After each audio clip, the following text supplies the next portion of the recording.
That said, I think prison as a retirement plan might be sound. 3 square meals, climate control, a bed and medical care, a decent library, assuming hardened criminals don't mess with the old guy, and relatively quiet time to read or write. Interesting. I think you could shop prison systems like you would a retirement home and commit the crime in the appropriate manner. Then this person said, help me understand how prison would be worse than a retirement home or sitting in front of a TV. And they're trying to say, yeah, prison doesn't have the cost.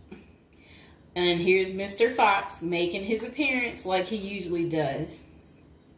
You no longer have to pay taxes or have any costs associated with retirement. You can be completely reckless and not save up money to support yourself in old age, and you can enjoy life now. If you are lucky, you can work in the hobby shop all day making license plates. You can be terrible at that and still get food. You don't have to listen to an old lady nag every day. Before you argue that you won't be able to visit your kids, how many old people wait hopelessly for visits that never come? Card games in the yard, puzzles, crafts. You might even be able to paint or play music. I bet you could even find a personal trainer to keep your fitness up. There is always the outside chance you can get away with the crime and extend your reckless spending until you finally get caught. This could be the Gen X answer to the Social Security crash. Oh, I like what they're saying because, you know, they try to say Social Security will be gone for us once we reach a certain age, and I believe them. Because plus, we constantly hear about them talking about they're going to get rid of Social Security. So, might be true. So we got to plan ahead, right, you guys? So maybe I should take up tattoo artists as a hobby to prepare so I can get some extra smokes and a serving of Jell-O. Now, what crime do you commit and at what age? Embezzlement seems a solid choice, but I think you might need a life sentence to make this work. And then it says that it would be messed up to get kicked out of prison. Seriously, not serious. I don't think people get kicked out of prison. I think they get, if they have good behavior, I think they can possibly get out. Okay, so it says maybe a Fed club, laughing out loud. And then another person said they liked that post. They said, that's a nice thought. Then the other person said, what do you mean? That would be a problem for me because it's a lack of freedom and privacy. And the next person said, crazy but interesting concept. I have heard of the homeless committing crimes just to get off the street. And the courts read right through it and cut them loose. Interesting. That brisk morning stuff on the freezing stainless toilet and that toilet wine would round out a nice day. Laughing out loud. I guess they know how to make toilet wine. I think I would rather be in prison than homeless. If things were really bad, go on a robbery spree and hide the money for when you get out. Ha ha ha ha ha. And if you were to ask me, which would you rather do? Oh, that's terrible. Be homeless on the street or be in prison? Prison wins hands down on this one. The guaranteed bed and the guaranteed meal, the library, you know, the friends when you get your free time, you know, I'm just saying. I don't think the cold streets are for everyone. Okay, so this person said, I'm guessing these are also an issue in a retirement home, except you still pay taxes and rent. I have to guess, but gawking, the old guy is not going to be high on the list of pastimes for convicts. Spider is so, wow, I don't think we want to say that. Okay, so this person is talking about people being taken advantage of in prison. So we will skip that part because the way they wrote it was inappropriate.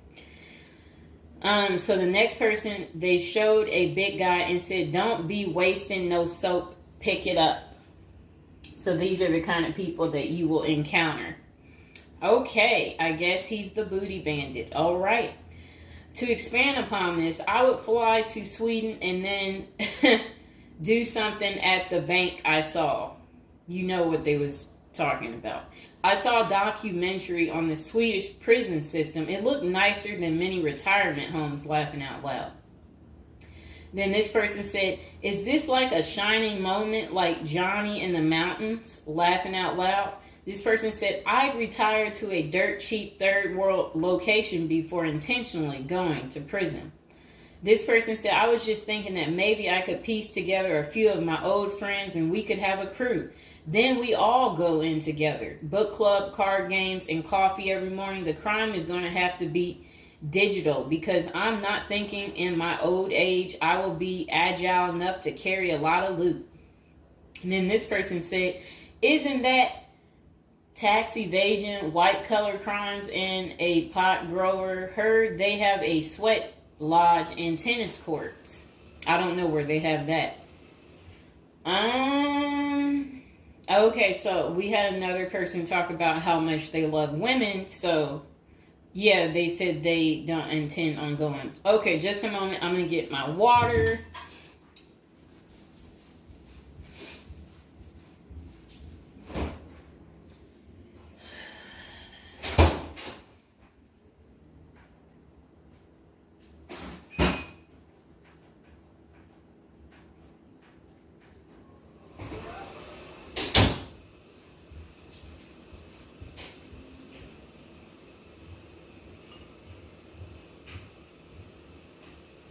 All right, it got a little hot. Okay. Now, this person said, I'd rather go to a cheap third world island and live life as a local fix-it guy. Putter around, live on the beach, fresh seafood, and a tan booty. Arr, it's a pirate's life for me, mates. Next person said, I took what looked like a shortcut one morning. And they're talking about something about a prison cop. I don't know what that means, and I'm not going to say it. Okay. This person said a failed bank robbery would be pretty simple federal crime. On the other hand, I think even a basic social security check will go pretty far in the Philippines, Mexico, and Colombia. I think they're right for those countries.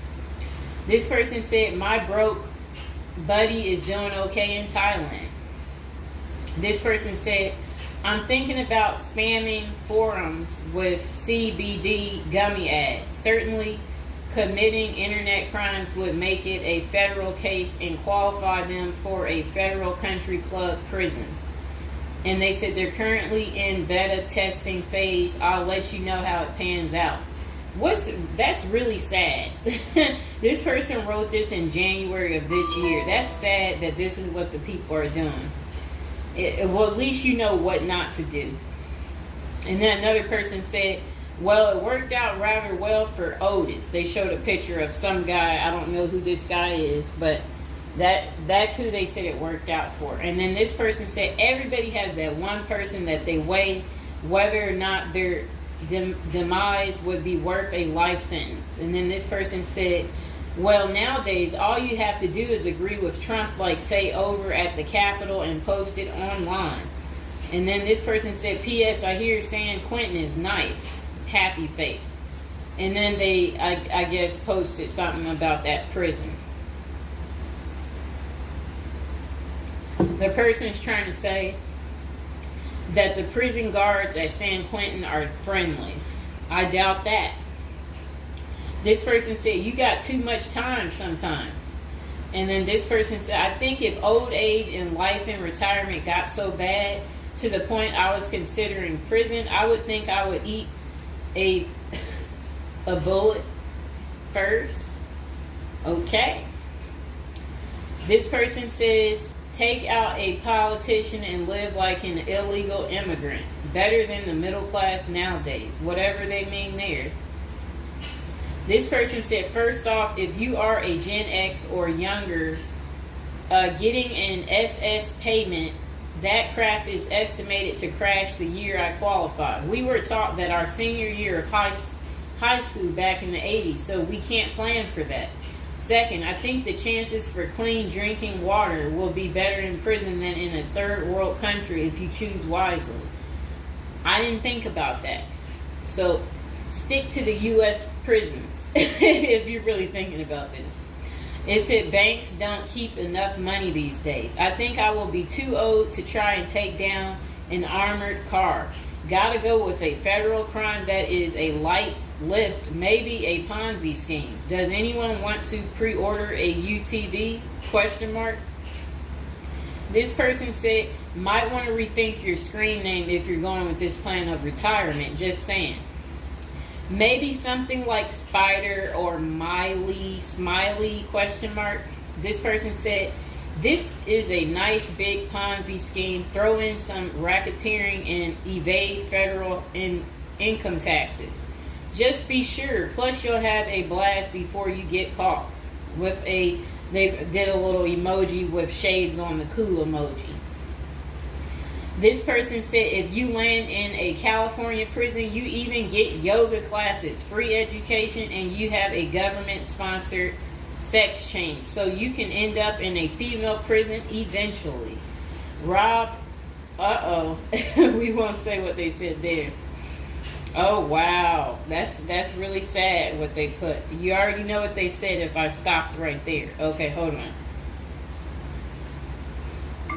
The next person said, you're going to want federal minimum security.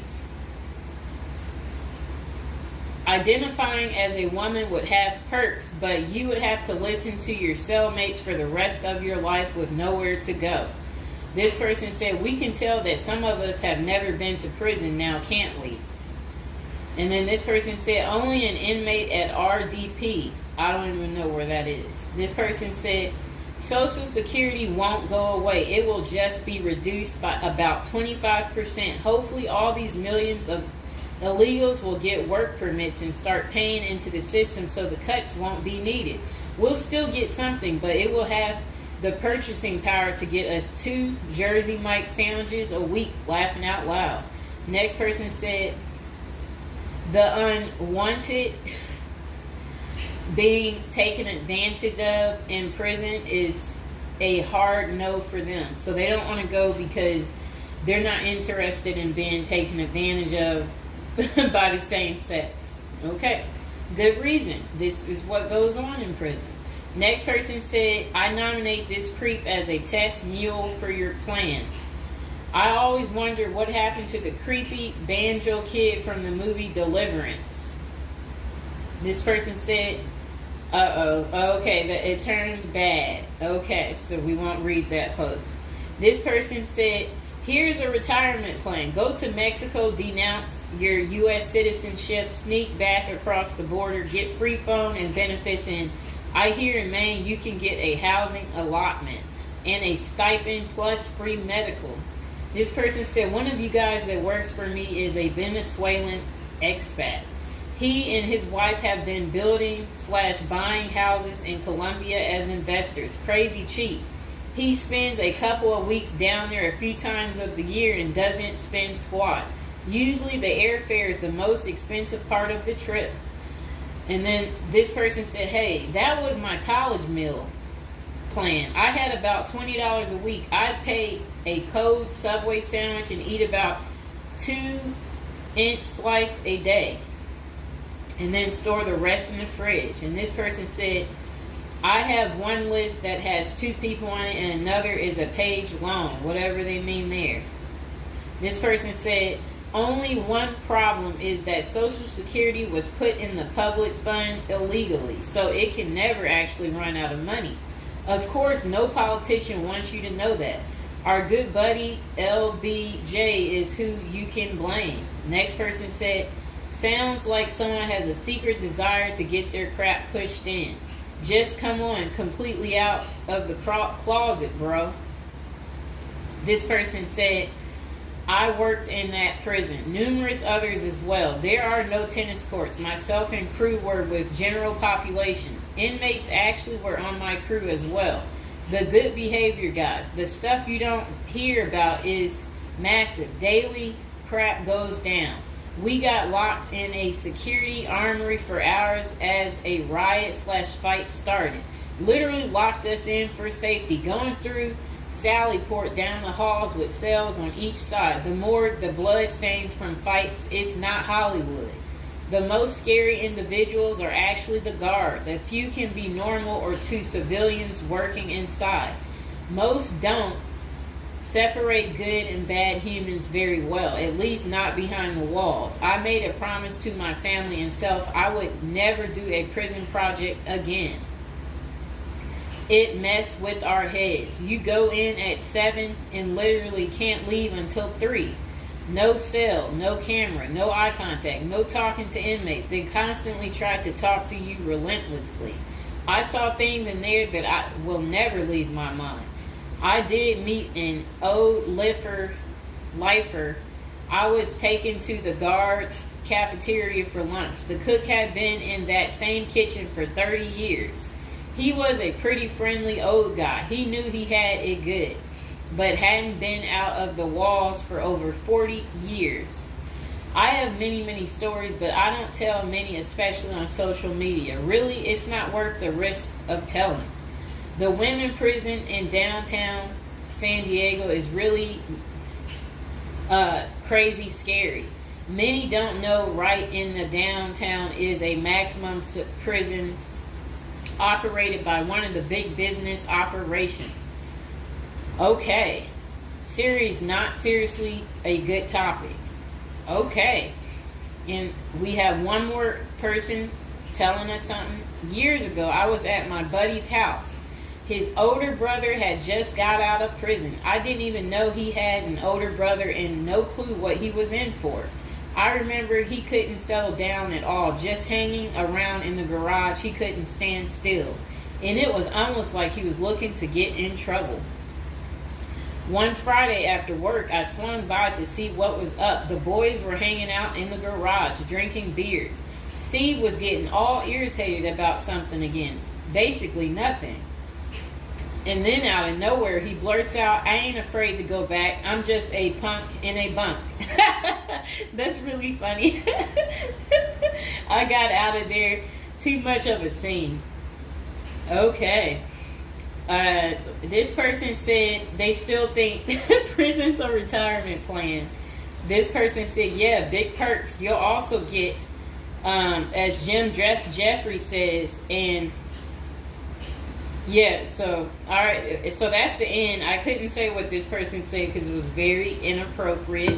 So that's the end of episode 1 for prison as a retirement plan.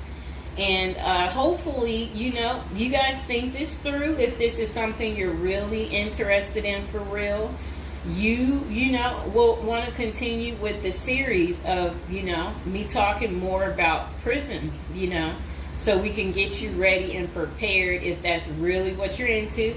If any of you out there are watching from prison, we would love for you to like the video, subscribe, comment below, let us know, your prison stories. If you used to be in prison or if you want to go back, we want to know that too. So go ahead, don't be shy, comment below, and I hope you guys enjoyed the video. Welcome to episode 2, back on our prison is a retirement plan for seniors. And today we're going to be talking about people using prison as a retirement plan in Japan, of all places. Okay, let's get to it. So they said seniors in Japan are having to steal just to cover basic expenses, but it's all part of their plan. You see, the sentence for their crime sends them to a place where they find a sense of community, receive free room and board, and have a caregiver 24/7. It's good to watch other countries who are older or more in depth to see what will happen to us. Well, 27.3% of Japan's citizens are 65 or older, practically twice that in the U.S. And these seniors are breaking into prison just to survive. Will Americans retirees be forced to do the same? Not if they start planning now with a financial professional. Here's a look at Japan's rampant retiree crime spree. So they said an article in Straits Times is titled "Rising in Old Jailbirds Turn Japan Prisons into Retirement Villages." It points out that a record 47,632 people in Japan aged 65 or over were arrested in 2015. Over 70% were caught for petty crimes such as shoplifting. When retirees have to steal just to survive, it's clear that their plan didn't include saving enough money to cover basic living expenses. What's worse is that Japan's elderly inmates are rehabilitated, kicked back into society, and stuck in the same boat they were before. They haven't gotten any younger, and they still don't have enough income. So do they get a job and start saving for their slow-go years? No, they steal a bunch of bananas for breakfast and get thrown right back into the slammer. About 70% of all current inmates aged 65 or older are repeat offenders. Why do these seniors live this type of retirement? Well, besides the fact that they did not plan successfully, their retirement strategy didn't include any plan for long-term care either. But prisons did. A roof over their head, 3 meals a day, no utility bills, and free unlimited health care are all provided.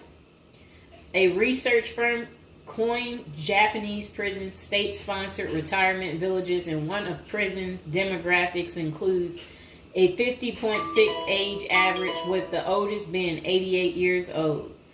That same prison was recently refurbished to accommodate their demographic, including 500 private well-lit cells, each with its own desk, chair, and well-lit cells, each with its... Oh, okay. They said also comes with a wooden bed and television set. Steps in the public areas are even upgraded with ramps and handrails. Does that sound like a prison to you, or is it closer to the retirement home where individuals visit the grandparents? By 2025, 1 in 3 citizens of Japan will be age 65 or older, and 1 in 5 will be 75 or older. 2025 isn't that far away, and the U.S. demographics isn't getting any younger. Medicaid and Medicare are drastically underfunded and facing problems similar to Social Security still. Prison is better than no plan, and a ward of the state doesn't have to live on the street and steal bread.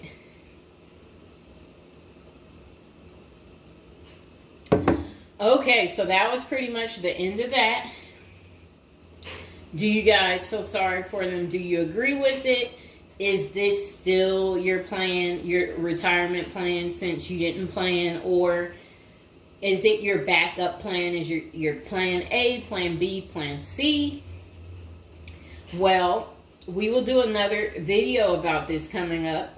Just be patient, and we will get to it, and we will find out if prison is going to continue to be the perfect place for you to retire. And again, if you're watching from prison or you were recently in prison, don't be afraid to like the video, subscribe, and comment below. Bye. Okay, welcome back.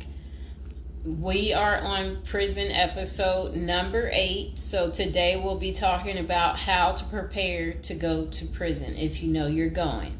So, prison is all the rage in Hollywood. We've all seen Oz, the Shawshank Redemption, Orange is the New Black, and Con Air. Their creators got some of the facts right, but they don't tell you how to prepare for prison, do they? If you're going to prison, our goal is to help you in your preparation for incarceration journey. So that's what we want to talk about to help you out. And if you're interested in learning more about prison life and how to prepare, they said online they have a copy of a book. It's like a little pamphlet, Federal Prison Handbook. And if you guys really, really need it, Go ahead and comment below, and while you're thinking about it, subscribe. And I should be able to include some type of link below to hopefully help you. I hope I don't forget to put it down below. Or consider hiring Zukis Consulting Group to assist you in preparing for going to prison. Whether you will serve 6 months or 6 years, the tips discussed below will help you prepare for your time in prison.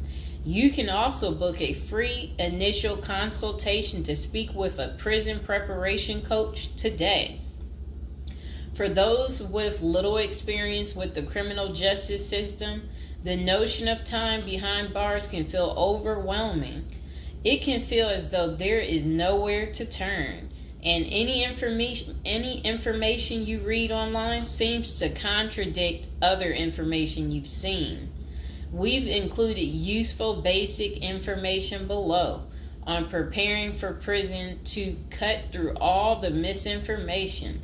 So they had created, it looks like, a table of contents. So I'll read the table of contents. How to prepare for prison. Going to prison. Steps to successfully prepare for prison. Learn about federal prison. Federal prison facilities. Minimum security prisons. Federal prison camps. Low security prisons. Medium security prisons. High security prisons. United States Penitentiary. USPS, Administrative Security Prison. Research your Pacific Prison. Arrival and personal property. Money in prison. Communication in prison. Get in good physical shape. Get your affairs in order. Preparing your family for incarceration. Appointing a power of attorney. Designating your point of contact. Resolving your medical and dental issues. Creating a list of contact details. Authoritative information about going to prison. Life in federal prison. Stay out of prison politics. Keep yourself busy. Wow. Find purpose. Stay clean. Avoid discussing your charges. Learn the rules. Be polite and respectful. Have a good attitude. Don't struggle with how to prepare for going to prison. We're here to help. If only Diddy had this. Okay, so now let's get into how to prepare for prison. It's essential to prepare in advance if you have been convicted or pleaded guilty to a criminal offense and are waiting for sentencing. According to the United States Sentencing Commission, the average federal prison sentence imposed is approximately 147 months. That's a lot. Less than 20% of offenders serve a prison term below 5 years. This means no matter the nature of your offense, your confinement to federal prison will likely disrupt your normal life for a minimum of a couple of years. Essentially, adequate prison preparation eases the transition to your new life behind bars. It might not take away the hard realities that follow losing your freedom, but knowing what to expect and how to navigate your life inside the prison can be the difference between a smooth transition and a turbulent offset. Losing your freedom is hard enough, especially for your emotional and psychological well-being. Thus, managing any preventable hardships or mishaps can go a long way in promoting your mental health while serving your sentence. At Zeus Consulting Group, we help potential federal prisoners prepare for their incarceration by equipping them with information to navigate their life behind bars. Our criminal justice system largely fails to reform convicts. Hence, if you are keen on going through your sentence as smoothly and as quickly as possible and transitioning back to an active life afterward, we are here to assist you. If you get in touch with us immediately after your conviction, our team can offer expert coaching on making a favorable impression at sentencing to secure a more lenient judgment.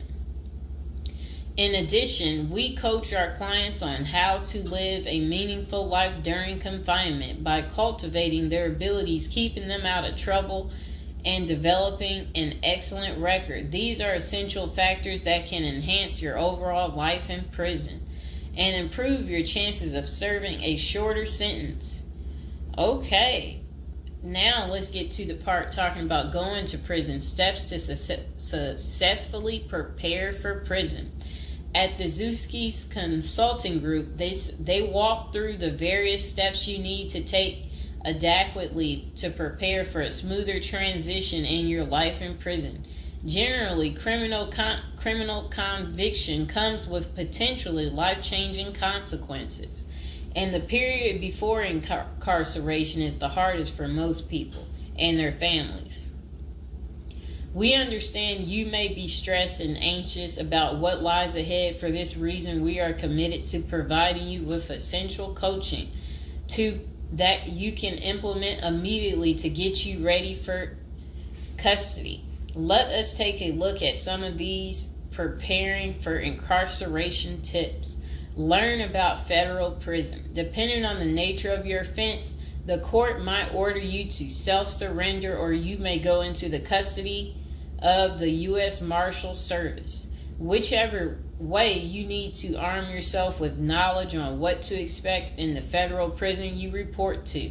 This means reading quality prison preparation books and speaking with a knowledgeable advisor who has ideally done substantial prison time in the system where you will be incarcerated and at the same security level.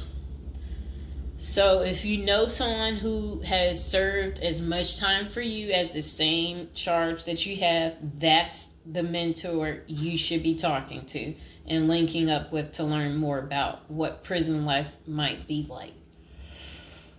Okay, so it says the Federal Prison Handbook, the definitive guide to surviving the Federal Bureau of Prison, is the best book for this. We tell it like it is and do not offer false promises to scare you into opening up your checkbooks. Take this step seriously. You must build an informational foundation to make good decisions in prison. Federal prison facilities. There are over 100 federal prisons across the nation, and they operate at 5 different security levels: minimum, low, medium, high, and administrative.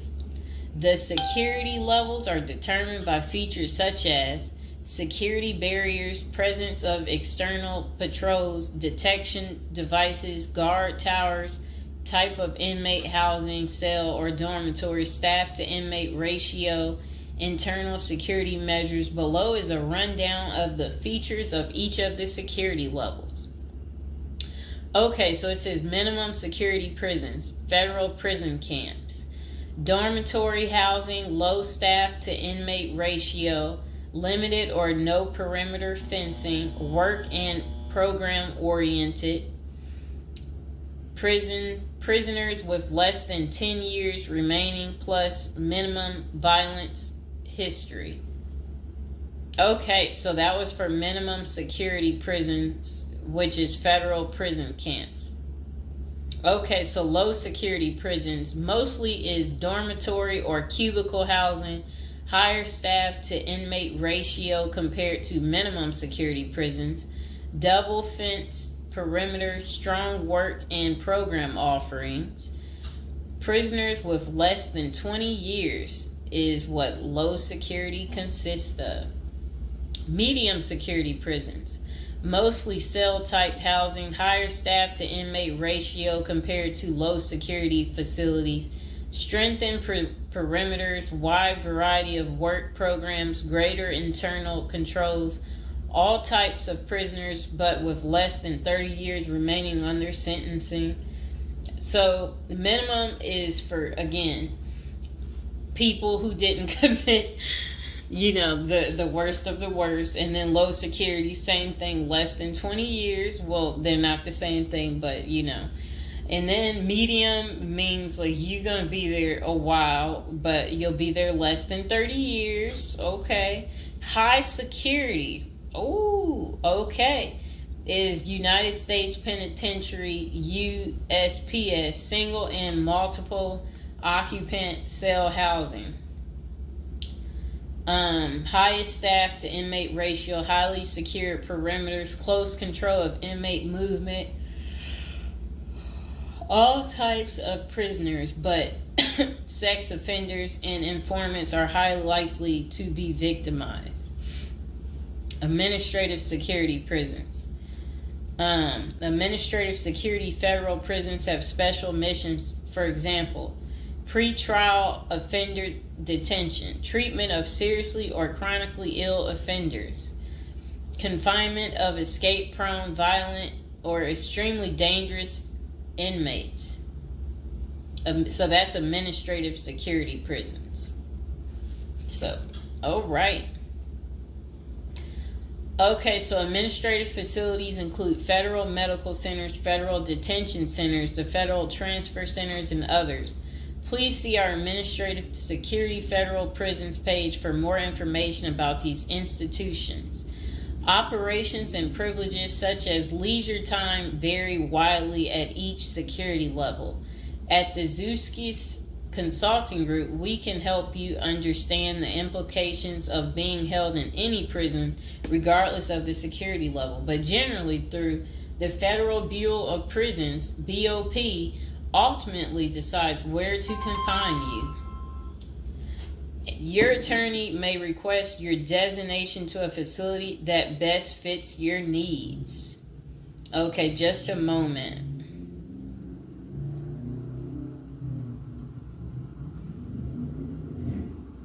I'm trying to figure out how do I'm going to this. Let's see.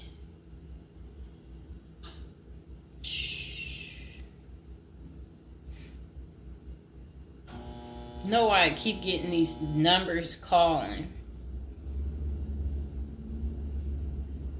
Okay, back to where we were. Research your Pacific prison. If you are ordered to surrender, go to our federal prison profile section and locate the Pacific profile of your upcoming prison. Once there, you can read about the particular prison and life therein. You can also download the prison's admission and orientation handbook and commissary forms. These will provide an overview of opportunities available at the prison and protocols for education, recreation, housing, health, psychology services, and more. This is a valuable Prison Pacific information that can be very helpful in your journey in preparing for incarceration. Okay, so arrival and personal property. Whichever prison facility you are designated to, prison staff from medical case management and psychology services interview and screen you upon arrival. Later, you join the admission and orientation program for formal orientation into the facility's procedures, programs, policies, and services. Moreover, BOP restricts the personal property you can take when entering the prison or retain during your stay. Criminal defendants who self-surrender to their institution may keep the following items: plain wedding band, plain earrings for females, legal documents, orthopedic or medical devices, approved religious items, prescription glasses. While you surrender in your civilian clothes, you will be given an option to throw the clothing away, donate it, or mail it home. The prison issues you clothing, bedding, and hygiene items upon arrival. In addition, you may purchase items such as shoes, recreational clothing, food items, personal care items, and others from the prison's commissary. Sounds like the military. Once you are in custody, there are Pacific guidelines regulating possession of any of these items. We at the Zuski Consulting Group can help you get ready for custody by explaining these processes and privileges. Money in prison. You can have money in federal prison, but the funds remain in your inmate trust fund account. These funds may be used for commissary purchases, telephone, email, and other authorized activities. Appoint someone you trust to act as a business or financial manager. Your spouse or attorney or close friend, you may want to give this person power of attorney and arrange for the bank to allow them to make withdrawals from your account. Arrange to have them send money monthly or quarterly if you can afford it. Ask for between $400 and $700 a month. This will allow you to spend $360 at the commissary each month. Use a maximum of 300 minutes of phone calls each month. Purchase MP3 player songs and use the BOP's inmate email system. This investment will make your prison time go by faster. It's worth the expenses if you and your family can afford it. So again, ask your family to send you about $400 to $700 a month, because the commissary, they allow you to spend $360 a month, and then they're just saying that use a maximum of 300 minutes, of phone calls each month, and then you should be able to use the inmate email system too. In addition, your family and friends can send you money through MoneyGram, Western Union, United States Postal Service. Please see our page on sending money to federal inmates to learn more. Note that your account number must be affixed to all such transactions. Funds sent through MoneyGram and Western Union are processed every day of the week, including holidays. Communication in prison. Communication with family and friends is essential during your time in prison. In addition to fostering your emotional well-being, maintaining ties increases the possibility of successful re-entry into the community. The Bureau of Prisons provides the following communication avenues for prisoners and their families and friends. Inmates and receiving parties have the option to pay for phone calls. The scaled-down email service allows federal inmates to email with approved contacts, but the inmate must pay for any time spent drafting or reading emails. Inmates may send and receive mail through the U.S. Postal Service. Prisoners may receive subscriptions directly from the publisher without prior approval, newspapers, magazines, and journals. Okay. Get in good physical shape. Exercise has immense health benefits, both physical and mental. It is normal to get depressed as you contemplate preparing for incarceration. However, exercise can help keep stress levels down and allow you to focus on what matters most, creating a positive transition to better your experience in prison.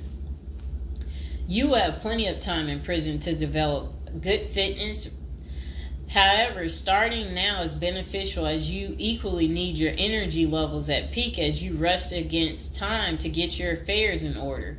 Moreover, if you end up confined, especially in a higher security facility, looking physically fit may play to your advantage, though you should purpose to stay out of all conflicts at all costs. There probably isn't any pressuring need to learn how to fight if you are housed at a camp, minimum security, or low security federal prisons. But if you're headed to a higher security level, you may want to hire a personal trainer to become as fit as possible, even if that just means looking tough. So if you're at a higher security level, you might encounter more threats. That's what they want you to know. While we don't advocate employing violence, conflict avoidance is almost always the best answer in prison. It's not the worst idea to consider taking self-defense classes to learn how to protect yourself. This is essential piece of how to prepare for prison. Violence in prison is genuine concern, and people do get hurt. A fight is never a good idea, but you need to prepare in the event of everything going wrong and escalating into conflict. Get your affairs in order. Going to prison is the last thought on anyone's mind. Even when your case goes to trial, you always hope there's a chance of fighting the allegations and winning the case or earning a lenient sentence. That does not involve imprisonment. It is understandable if you are still in denial and hoping the case might turn out favorably. However, denial only works against you, as it may hinder you from taking advantage of the short time you have to get your affairs in order.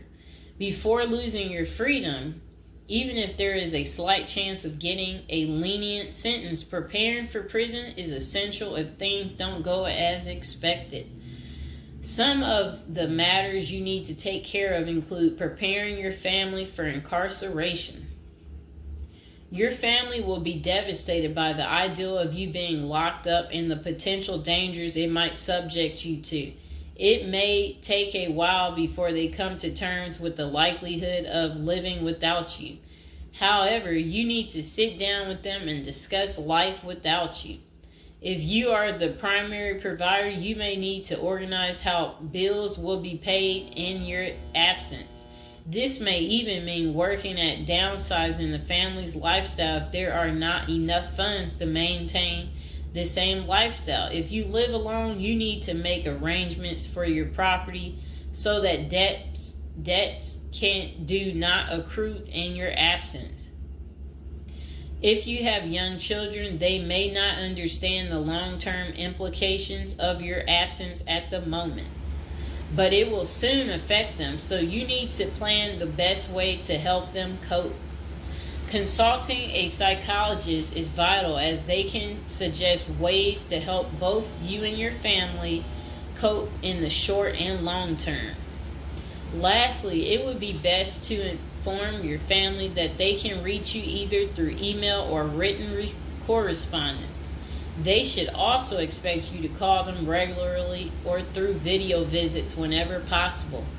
While preparing for incarceration is critical, maintaining family contact while you are away is equally as important. Okay, next is about appointing a power of attorney. Generally, a power of attorney grants another person the ability to control your affairs in your absence. This could be your spouse, parent, child, sibling, or trusted friend. If you appoint someone other than your spouse, you could grant the power to two people who should consult each other before making any decisions about your affairs. This may eliminate conflict and guarantee extra safeguards against misuse of the powers. As you do this, ensure you draft a financial plan on how the finances should be utilized while you are in prison. You may also want to create a rough budget of your financial needs in prison and coordinate how the money will be channeled to your commissary account. Designating your point of contact. Before surrendering to prison, ensure you identify a primary point of contact. This could be a family member or a close friend. We can work with this primary point of contact as questions or issues arise.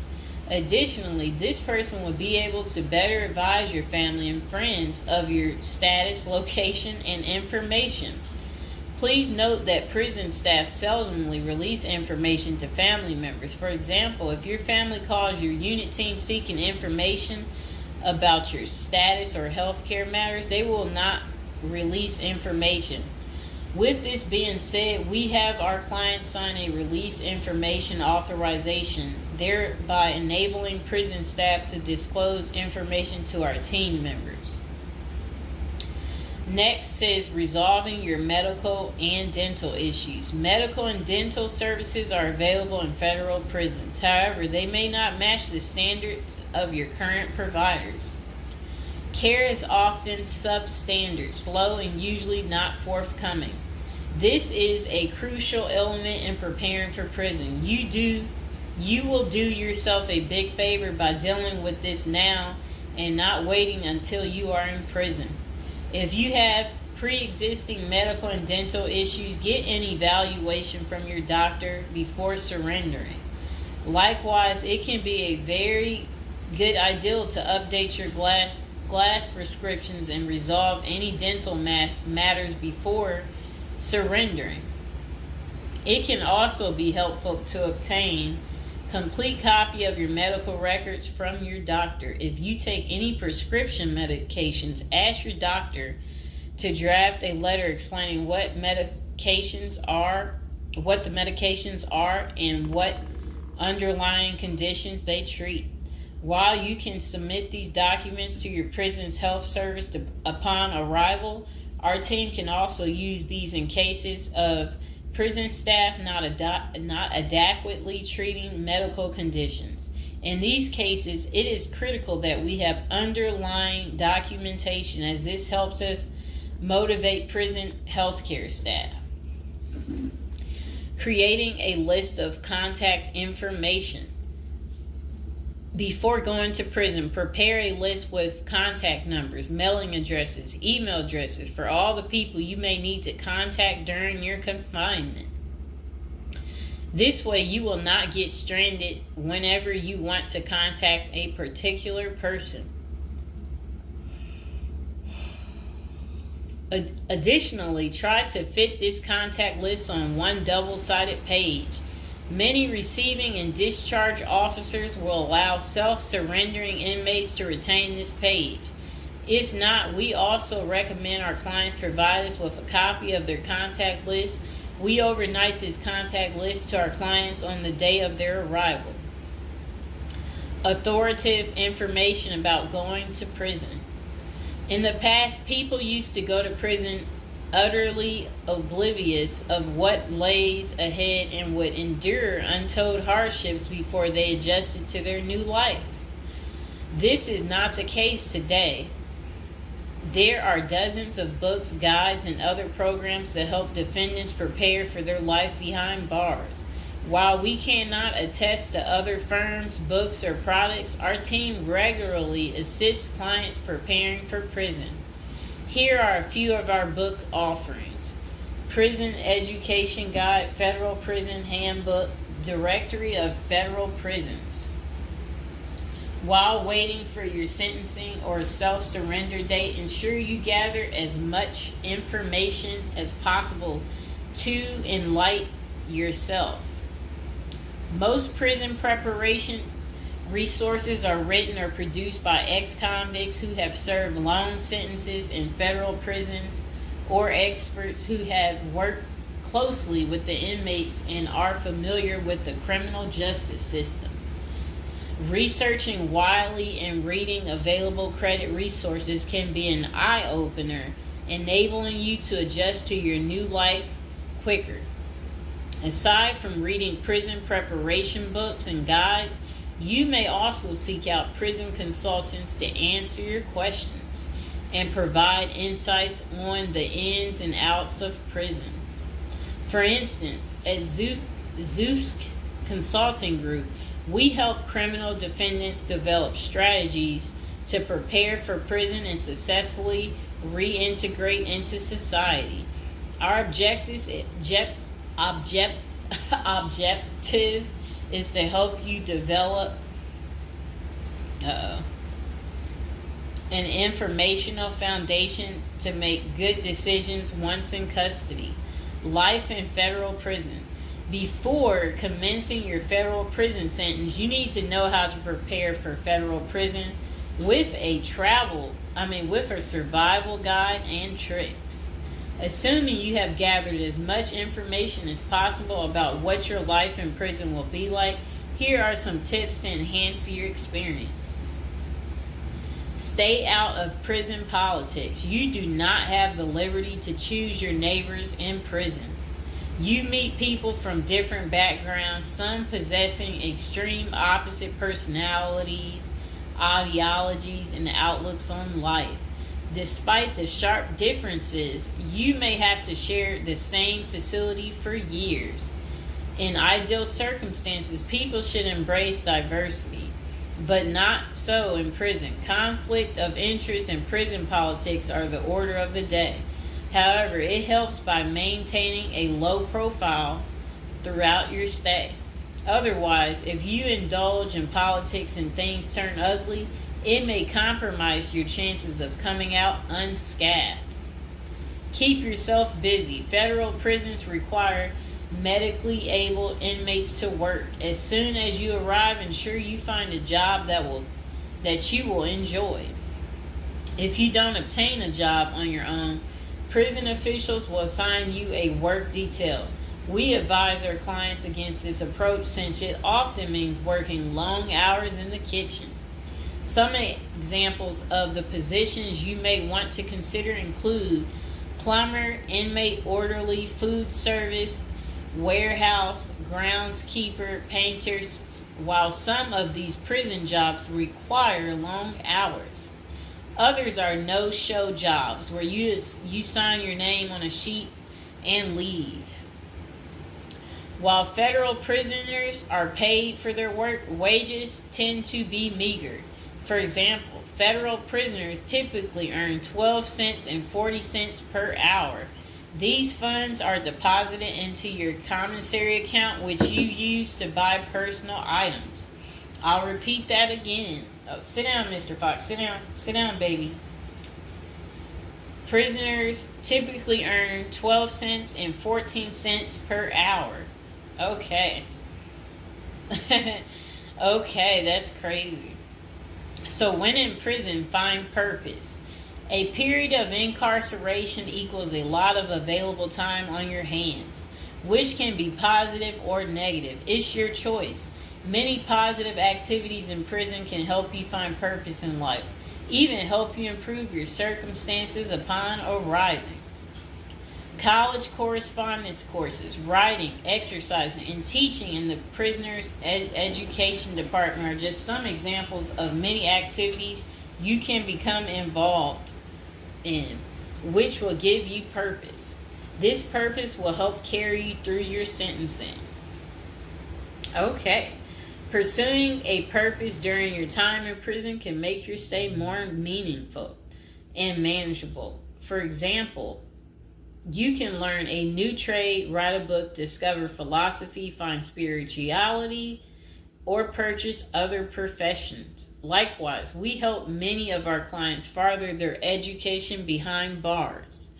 Whether you are interested in college or career-based studies, our team can help.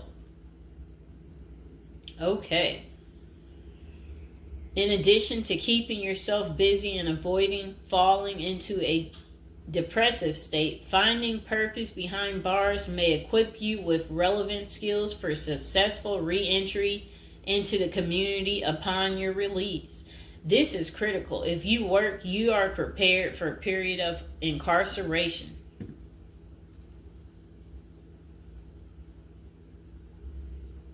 So, yes, that's very critical. Thinking through potential activities is a critical step in figuring out how to prepare yourself for jail. How you find purpose is up to you. One of our clients, a doctor before his incarceration, spent his time helping those who need physical therapy. Find something that works for you. It is a good idea to put a plan in place so you can focus on the day of release from the time you enter. Avoid discussing your charges. When first entering prison, many inmates receive the prison 411. Other inmates want to know who you are, your criminal charges, your sentencing, and other relevant information. Whether someone tries to bully this information out of you or a friend in prison asks, do not fall into the temptation to disclose your case details. Many things can go wrong if you do so. For instance, a fellow prisoner could make a deal to serve less time in exchange for the information, especially if the details are incriminating. Also, the nature of your crime might cause you to be victimized, especially for sexual-related charges. Please contact us at the Zeus Consulting Group if you are concerned about these types of disclosures. We help clients charged with all manner of criminal offenses develop a strategy for addressing these sensitive matters. This is especially important for clients charged with sexual offenses or who have testified against others for a sentence reduction. Stay clean. However tempting the ideal of using drugs in prison may be, you should steer clear of them. This is a key area for in-prison conflict among fellow inmates. Likewise, inmates caught drinking alcohol or using drugs are often severely sanctioned. While this can be an appealing avoidance avenue, especially when struggling with depression, this is not the answer. Our team can help you develop better coping mechanisms. No matter how deep you descend, keep in mind that drugs are not the solution. If anything, they are likely to aggravate your mental condition. Always remember there are far better coping methods such as remaining physically active, finding purpose, keeping in touch with family and friends, if possible, and seeking professional counseling. Moreover, no matter how smart you are in concealing drugs, it is only a matter of time before the guards catch you. And when that happens, it may spoil your efforts of maintaining a clean record and dash any hopes you may have for an early release. Getting addicted also raises the chances of being indebted in other prisoners, bringing you into deep trouble and potentially making your life in prison intolerable. Learn the rules. Ignorance is no defense for prison rule violations. Even if you did not know they existed, breaking rules in prison can get you into serious trouble.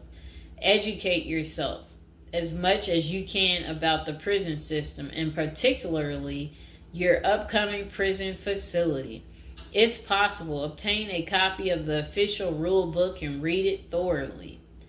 And note, the team at the Zeus Consulting Group regularly defends clients in prison disciplinary hearings. Our team can research the underlying incident, draft a statement for you to issue to the disciplinary and manage all internal appeals challenging a conviction. Then it says, be polite and respectful.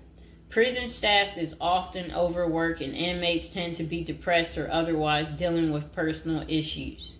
Since serving time in prison is often unpleasant, practicing active conflict resolution techniques is important. Tempers are likely to flare quickly, and you do not want to step on anyone's toes. As a general rule, being polite and respectful is the best way to survive in prison, while reducing headaches and other interpersonal conflicts. Even when a staff member is unreasonably demanding, avoid engaging in actions that might make them feel challenged. Being polite and respectful can go a long way to making your time more manageable. Next thing is to have the right attitude. The moment you enter prison, your life takes a turn. You might lose friends, family outside of prison. Even those you did not expect to abandon you may just do that.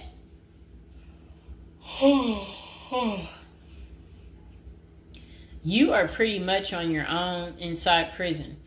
Other inmates may try to take advantage of you. Going to the guards for help is often a bad idea, and that can have serious repercussions. With such a gloomy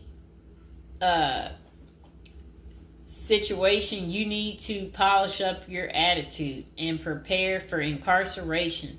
Having the right attitude can help you surmount the prison reality and build something positive out of the situation. The team at Zeus Consulting Group can help you prepare for the experience to come and plan for the unexpected. Prison time doesn't mean a death sentence, quite opposite. It says, if you lost your license because of a criminal conviction, they can help you launch a new career. Okay.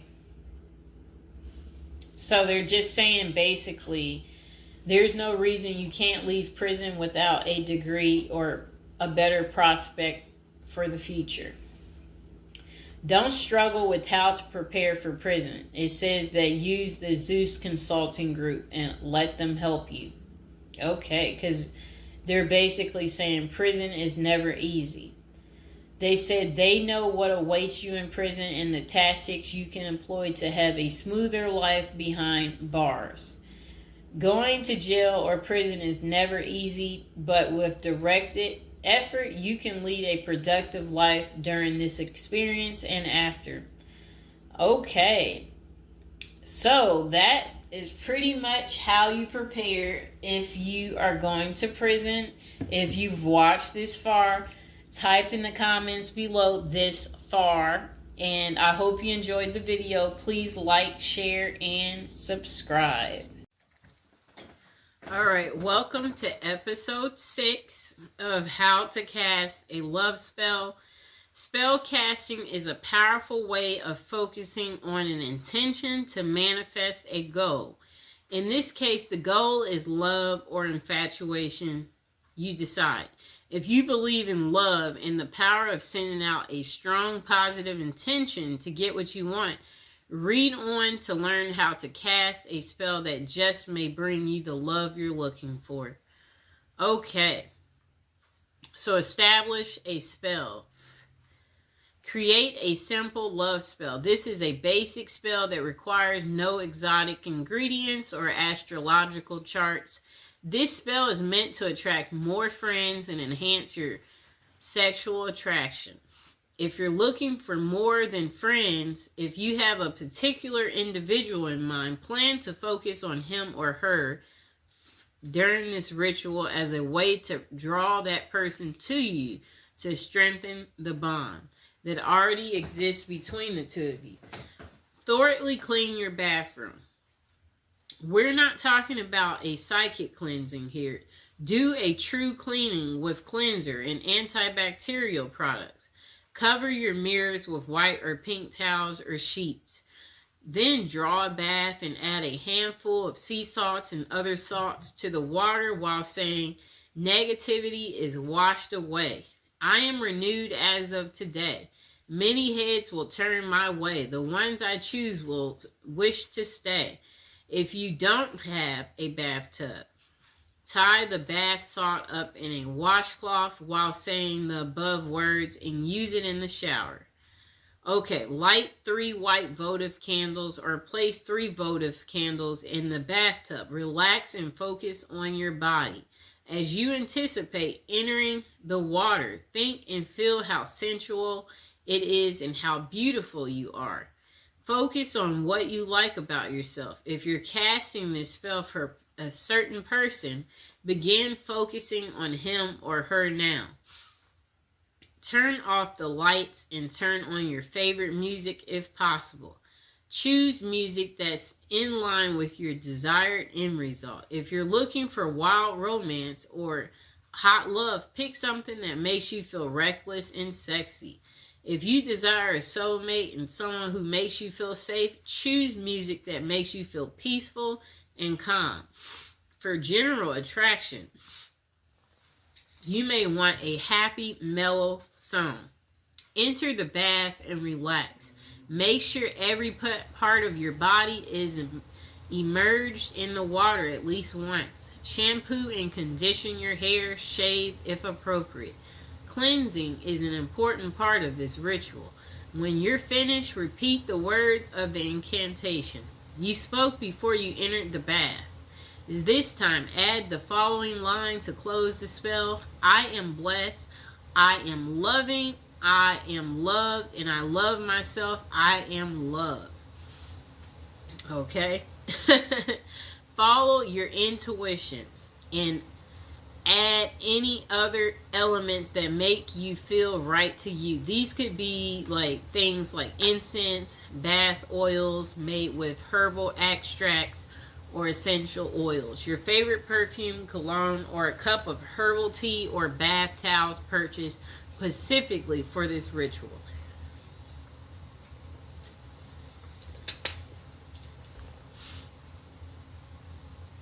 Okay, number 2, cast a lost love spell. If you had a love but lost it through personal difficulties or certain circumstances or outside interference, you can use this spell to try to reunite with your lost love. So, purchase 6 candles. You'll need 1 candle in each of the following colors: red, green, yellow, blue. You also need 2 pink. Place the candles at the appropriate points. Place the red candle in the southern corner of the space, green in the northern, yellow in the eastern, blue in the western. Light all 6 candles. Hold the 2 pink candles in your hand and face the red candle. Then chant the following until you feel satisfied. Beautiful goddess, powerful God, hear my prayer. Lords of fire, burn my desire times 3 if it is meant to be. Bring so and so back to me. Okay?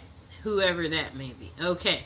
Now let the candles burn down. It's best not to blow out candles used in a spell. Allow them to burn down on their own. Okay?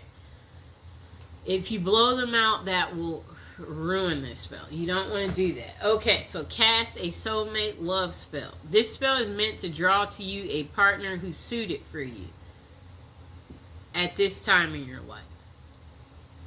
Before you cast this spell, be sure you're ready for this level of commitment. You shouldn't undertake this if you're simply curious about the one who's meant for you. You must be prepared to take responsibility for any results or consequences. You'll need to do a little preparation before beginning this spell. Get some special paper, whatever that means to you. Real parchment paper. I guess like pink. Pink or red or yellow if you want it to be a happy love life or friendship. You'll also need ritual writing instrument. Again, you decide if it's a fountain pen, quill pen, favorite ballpoint, marker. It shouldn't be something you use daily to jot down at a grocery list. Finally, pick up moon incense and charcoal. And a small heart-shaped box or a box decorated with hearts will work. So don't forget to buy a sheet of decorative paper, okay? Pick the perfect time. Ideally, this spell should be cast after dark.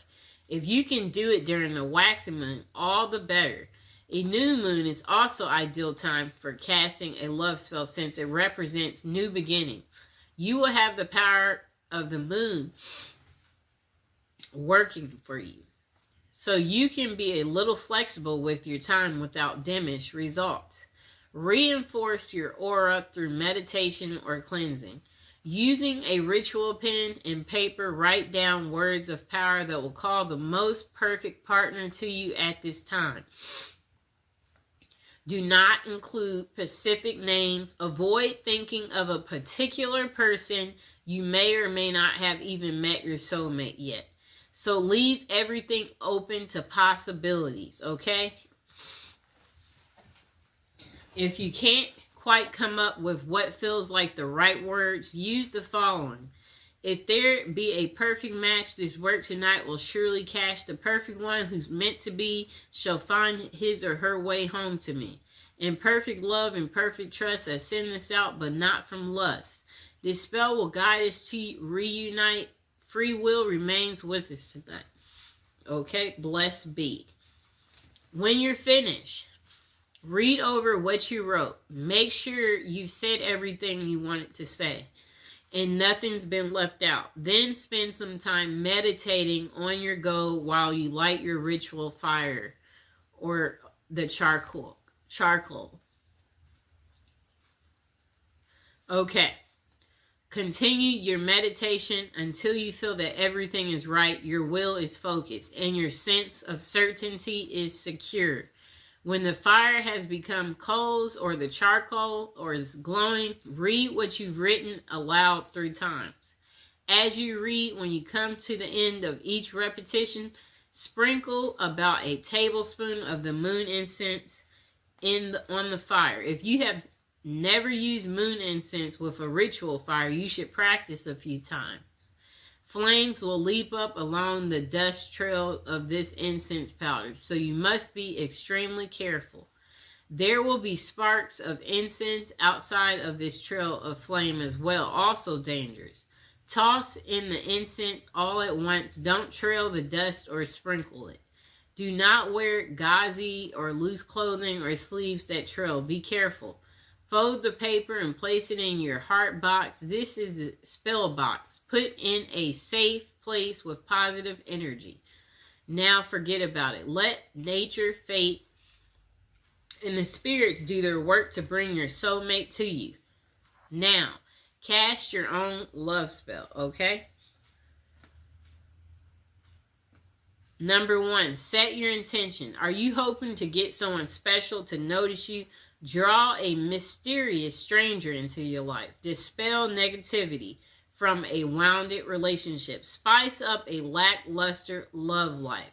Make your interactions with the universe at large more loving. This is the most important part of manifestation. So get a very clear picture in your mind of what you would like to accomplish. Okay. Think very carefully about the potential drawbacks of your intention. If, for example, you intend to attract your ideal mate, think about whether or not you're at a place in your life where you can enter into such a relationship. If you like to work your magic on someone you don't know that well, brace yourself for the possibility that they won't be as interested or attractive in real life as they seem from afar. Remember the rule of 3. According to Wickham Reed, all good that a person does to another returns threefold in this life. Harm is also returned threefold. Encourage love by sending it out freely. Stay away from intentions that involve manipulating or dominating. Some ways of controlling another person. Spells that are meant to harm or control someone else is considered black magic. And those kinds of intentions may leave you open to receiving the same in return. For example, instead of manifesting a nurturing, mutually supportive, and satisfying relationship, you could draw yourself someone who's wildly possessive and extremely jealous. Okay?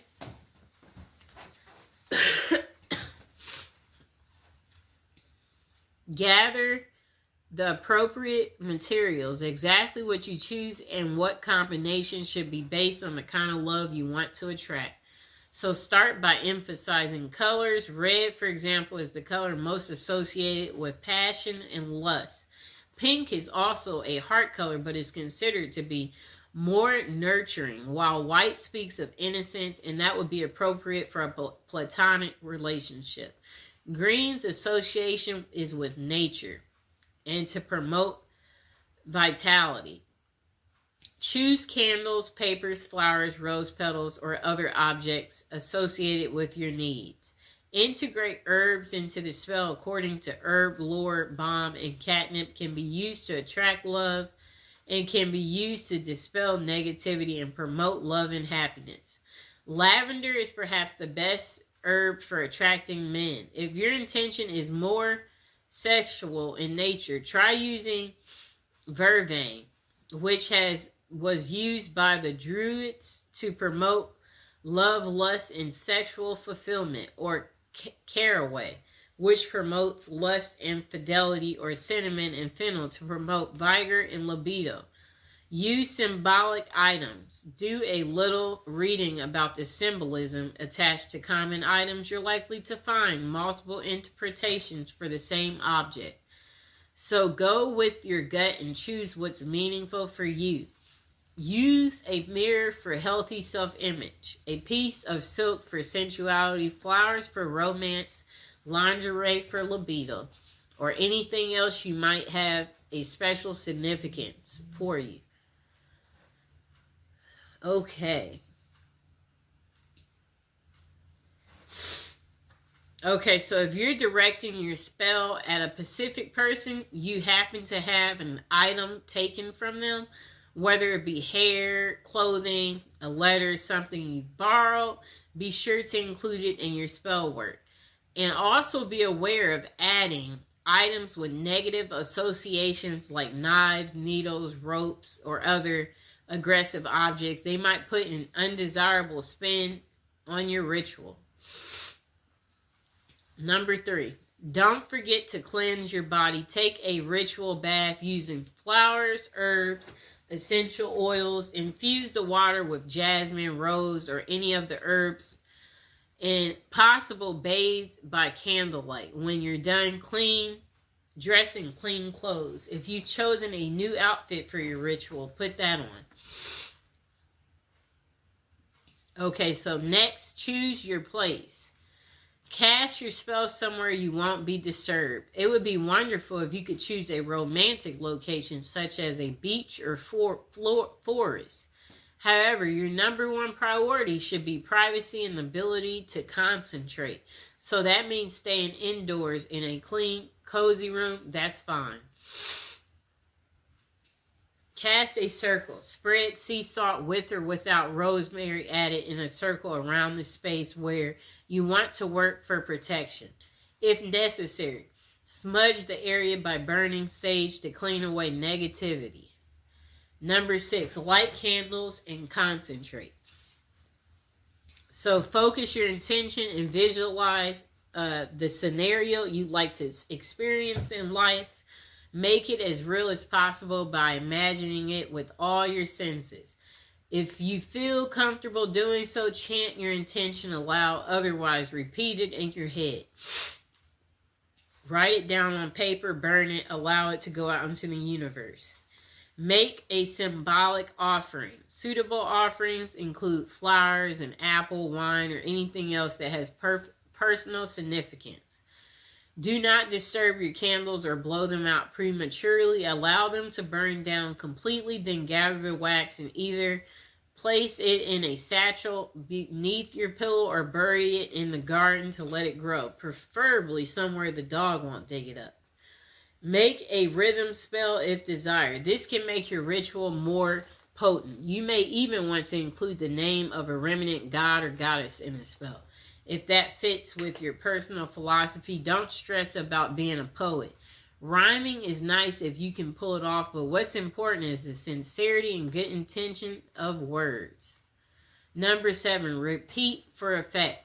The more you concentrate your intention, the more powerful a signal you will receive. Perform this ritual every day, week, full moon, whatever other length of time feels appropriate, and be grateful for the advice of your success.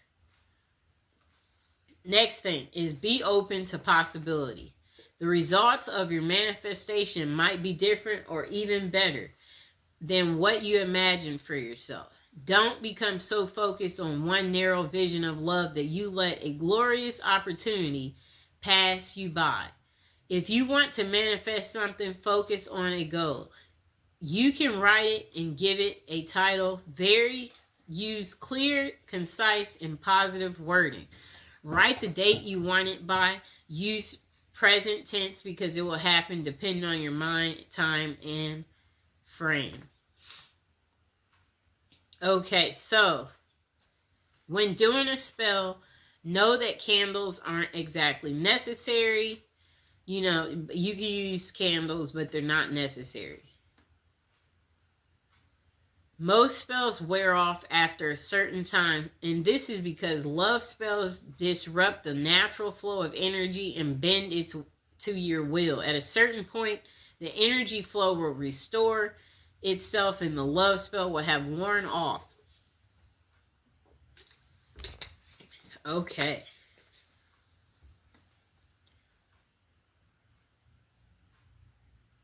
Okay, so carve magical symbols or your name into the candle. That will give it extra power. Perform the ritual at a full moon if you can for extra power. Singing, dancing, that can make it more powerful too. Okay? And that was how to cast a love spell. I hope you guys enjoyed the video. Please like, share, and subscribe.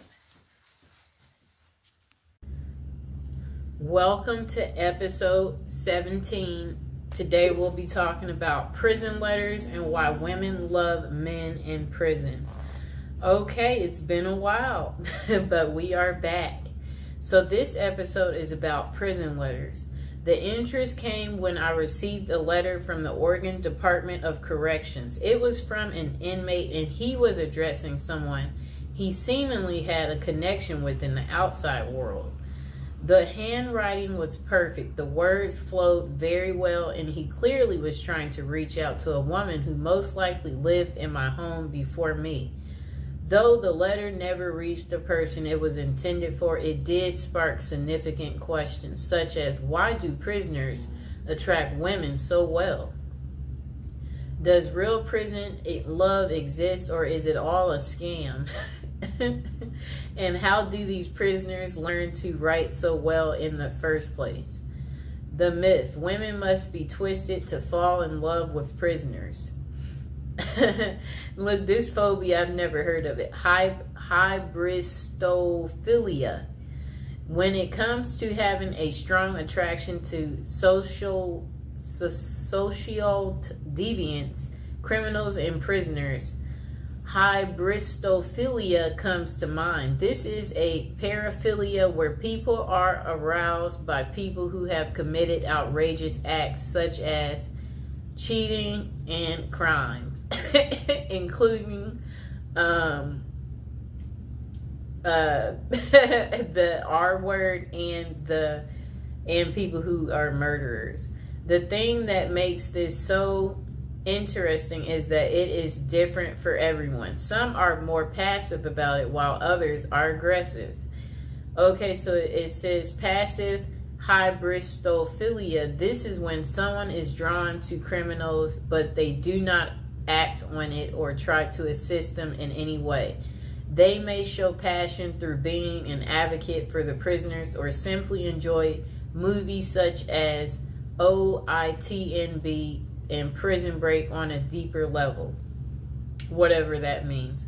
I guess that just means you like watching shows that are very criminal. So I guess I can give an example of someone drawn to a criminal. Do you remember that movie called Out of Sight with George Clooney and Jennifer Lopez? Remember Jennifer Lopez in the movie? She was a cop. And George Clooney, he was the criminal. And remember, she got kidnapped by George Clooney. They created a romantic movie out of this situation. And J-Lo, she, had no man in her love life. Very good looking woman, and then here is this criminal that kidnaps you, and he's very handsome, okay? And you're just like, I'm finally getting some type of cool excitement, and you're like, look at this criminal. Like, why would I tell on this criminal? I'd never get this level of fascination. That's how J-Lo felt, So, yeah, like at the end of the movie, they were trying to catch him, and the other cops asked her, did you see him? And she kind of like froze, like, because she's wondering, do I tell them? Because she is at work and she is in uniform. She's a cop. And she's like, no. Like, she's not going to rat on him because she fell for the criminal. And before that, her and George Clooney, remember, he's a criminal and he's on the run. And she's a cop. So, he had her number, so... Yeah, so what happens is the criminal contacts you. Look, the criminal contacts you. You're at home and you're sleeping. The criminal contacts you, and then you wake up because it's the criminal. And then when the criminal is contacting you, that's when you're like, you're all ears, because you don't know when you'll ever talk to this criminal again, because he's calling like private. And you're enjoying this because you're like, where are you? I haven't heard from you in a while. I'm surprised to hear from you. That's what happened to her. He randomly calls, but she can't call him back because And I understand this clearly, especially when you don't want to get caught in some type of way where I'm like, you know what, I want to be friends with that person, but they know this and that, so that could be bad. Where you just, you know, you have to think about certain things where you're like, you know, it might not be the best to. That's kind of what the criminal was feeling, because he knows at the end of the day she's a cop, and you know, it's her job to bust people like him and put them behind bars. So anyway, they had their secret meetup in the movie, and their secret meetup, you know, where they went out to dinner. They both was just, it was a night to just enjoy one another, talk to each other, clarify, yes, so why haven't I heard from you? And then he's like, well, you know, blah, blah, blah, blah, blah. And then they had their one night of passion. It was an unforgettable, I guess, moment. That was her one night of fun. And then that was pretty much the end of it. And then she didn't hear from him anymore. Like, it's like, it was a really, really good movie. Probably one of her best movies. Okay, so look, back to aggressive. The next one's called aggressive hybristophilia. This is where trouble can arise. These are men and women who proactively help the criminal they are attracted to. This means they could lure victims in, cover for criminals, bury bodies, and other severe acts. Bonnie and Clyde are the perfect example of this type. I'm trying to think, do I know of one like this? Where men and women help the criminal they're attracted to. This means they could lure victims in, cover for criminals, bury. Okay, I'm trying to think. That one I can't think of. It's not a fast one that just comes to me. Okay, so why do so many prisoners / criminals in relationships? The answer is quite simple. It is a mixture of hybristophilia, the desire for excitement from their mundane lives, the long distance passion, and the fantasy of it all makes people drawn to that lifestyle. In fact, there are over 40 different websites that cater to prisoner dating, such as meetaninmate.com. And then potential consequences. Though it would be nice to have a happy ending every time, there are significant consequences from dating a known criminal. For example, a book called Dream Lovers: Women Who Marry Men Behind Bars. Jacqueline Wilcox Bailey talks about a real-life incident. Two sisters walked out of their long-term, boring relationships to get with prisoners. When those men were released, one of the sisters was murdered, and the other was beaten and tortured, which sent her supposedly posed lover back to jail. I think they mean prison. With this as a possibility, always be aware of the dangers you could be subjecting yourself. If you decide to follow that journey, with that being a solid case, does that mean that all prison love is fake and they are nothing but predators? Then they said myth. There is no such thing as true love in prisoners.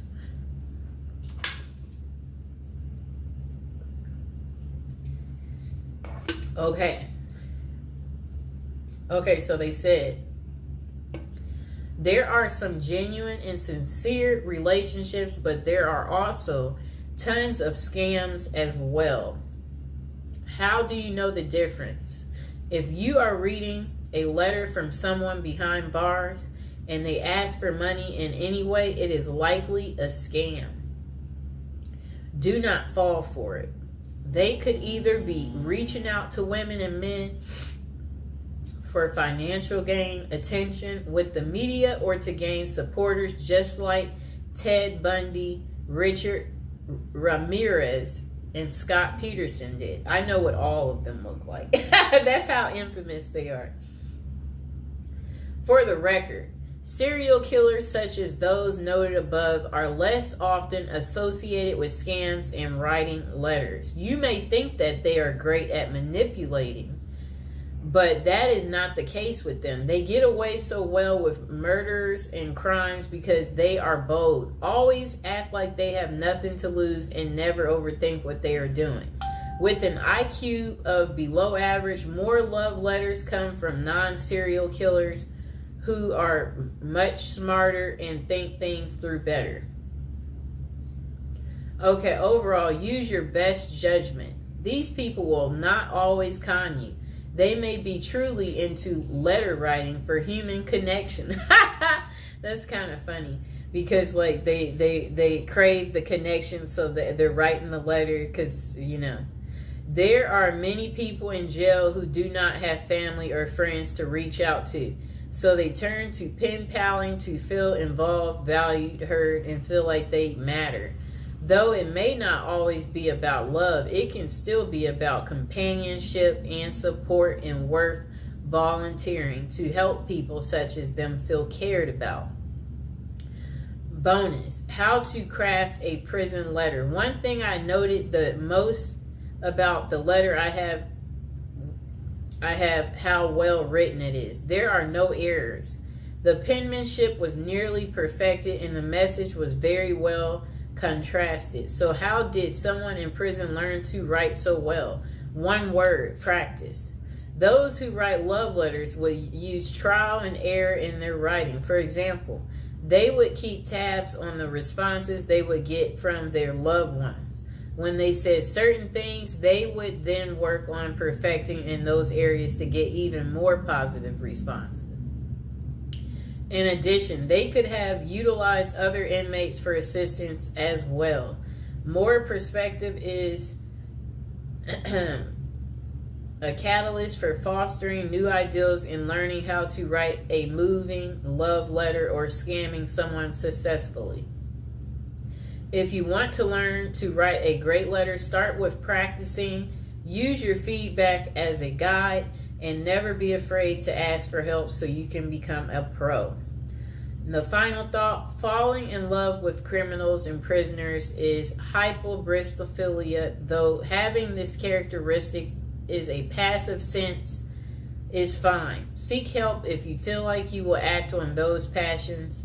There are limited professionals that can assist, but it is worth finding a reputable person before you do anything drastic that could land you in jail yourself.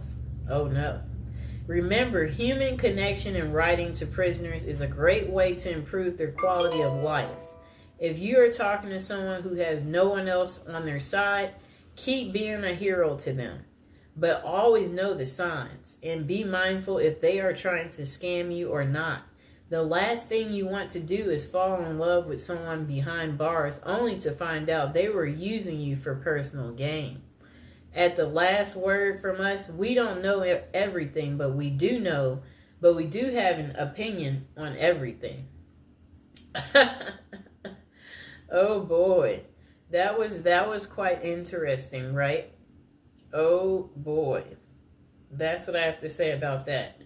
I hope that, now you know why women love men in prison. I hope this has gotten through to you guys, so you get that deep understanding here, and you understand that, women can fall in love pretty much with anything, okay?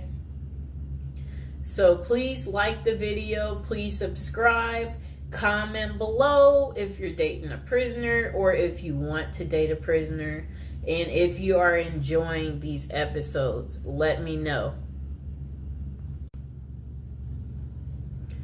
Alright, welcome to episode 18, and I hope you guys are enjoying the weekend. It's the start of it.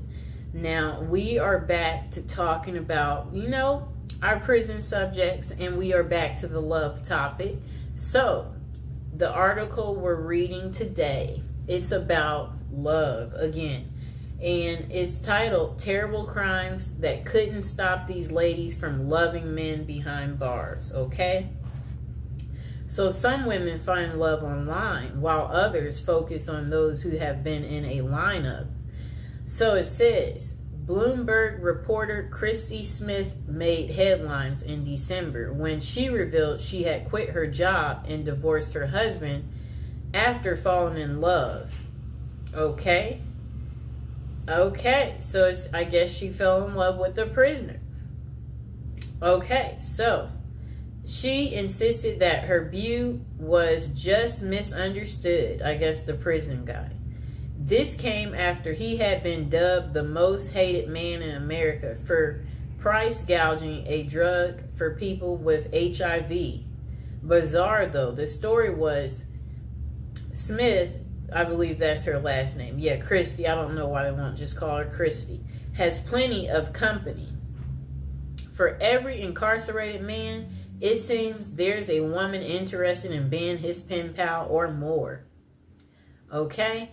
Christy Smith, a former journalist who helped break the story of a white-collar criminal, Martin Shkreli, Wright became romantically involved with him while he served a federal prison sentence for fraud. Okay, I'm about to show her. She looks fairly normal, too. She's, normal looking lady. And, he's the genius. I'm trying to say, I guess, he thought he was the genius. He didn't know he would get caught. It's a trend explored in the book Love Lockdown, Dating, XXX, and Marriage in America's Prisons. Okay. Greenwood decided to start researching prison marriages after her own extensive correspondence with jail white-collar criminal Samuel Israel III, currently serving a 22-year sentence in Butner, North Carolina federal prison for mail fraud and investment advisor fraud. Oh no. Some of this, it does make you wonder, how do these people get into committing these crimes? Or how does it start? What, do you get away with one thing and then it makes you think, oh, I could do that again and get away with it. And then you keep getting comfortable enough. You get so comfortable that you keep on, and then you eventually leave footprints. Okay, so this guy, I guess his name is Israel, it said he had faked his death by staging a suicidal plunge off the Bear Mountain Bridge in upstate New York in June 2008. He turned himself in to the feds 3 weeks later, and Greenwood reached out to him whilst researching her first book, Playing Dead, about people who fake their own deaths or disappearances. They have stayed in touch for 7 years, corresponding frequently, although they have never met. Quite interesting, right, people? I think we know people like this, where you're online friends, and for whatever reason y'all stay in touch. I don't know what that's about, why people want to do that. Because it's I don't want to do it, so I don't know why people want to do it. Okay. Throughout the half dozen years I've known Sam, he has gone from my subject to my stalker to my friend, she writes, nodding that the correspondence helped her understand the laser-like attention an inmate with little to do can lavish on a lady.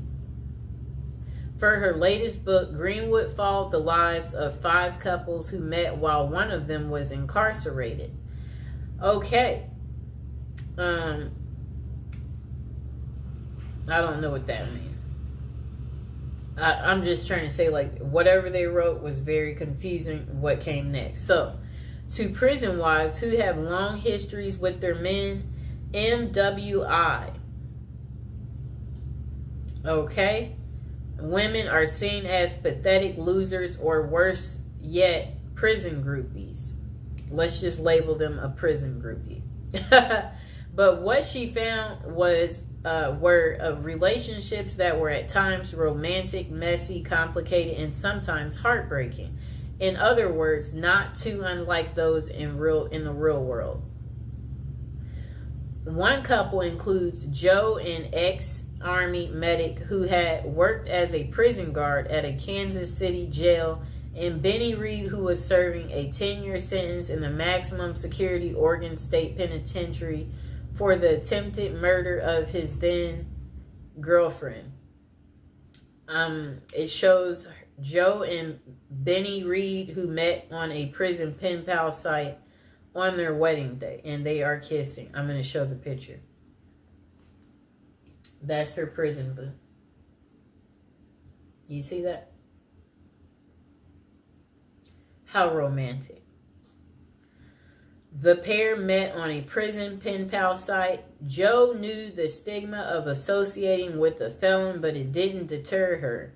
In recovery herself from an addiction to pain pills, Joe credited Benny with making me the best possible version of myself. I think these women tend to be very nurturing. They have a sense of wanting to be cared for, wanting to be caring for someone else, and men in prison, for obvious reasons, are quite needy. The pair even got married at the prison. He saved up from his $1.81 an hour prison call center job to buy her a ring off Etsy. How sweet. But the relationship ended abruptly when Benny found other companions online. Are you kidding me? He still left her while in prison. That's crazy. It says, yeah, that's crazy. Oh my gosh. Wow.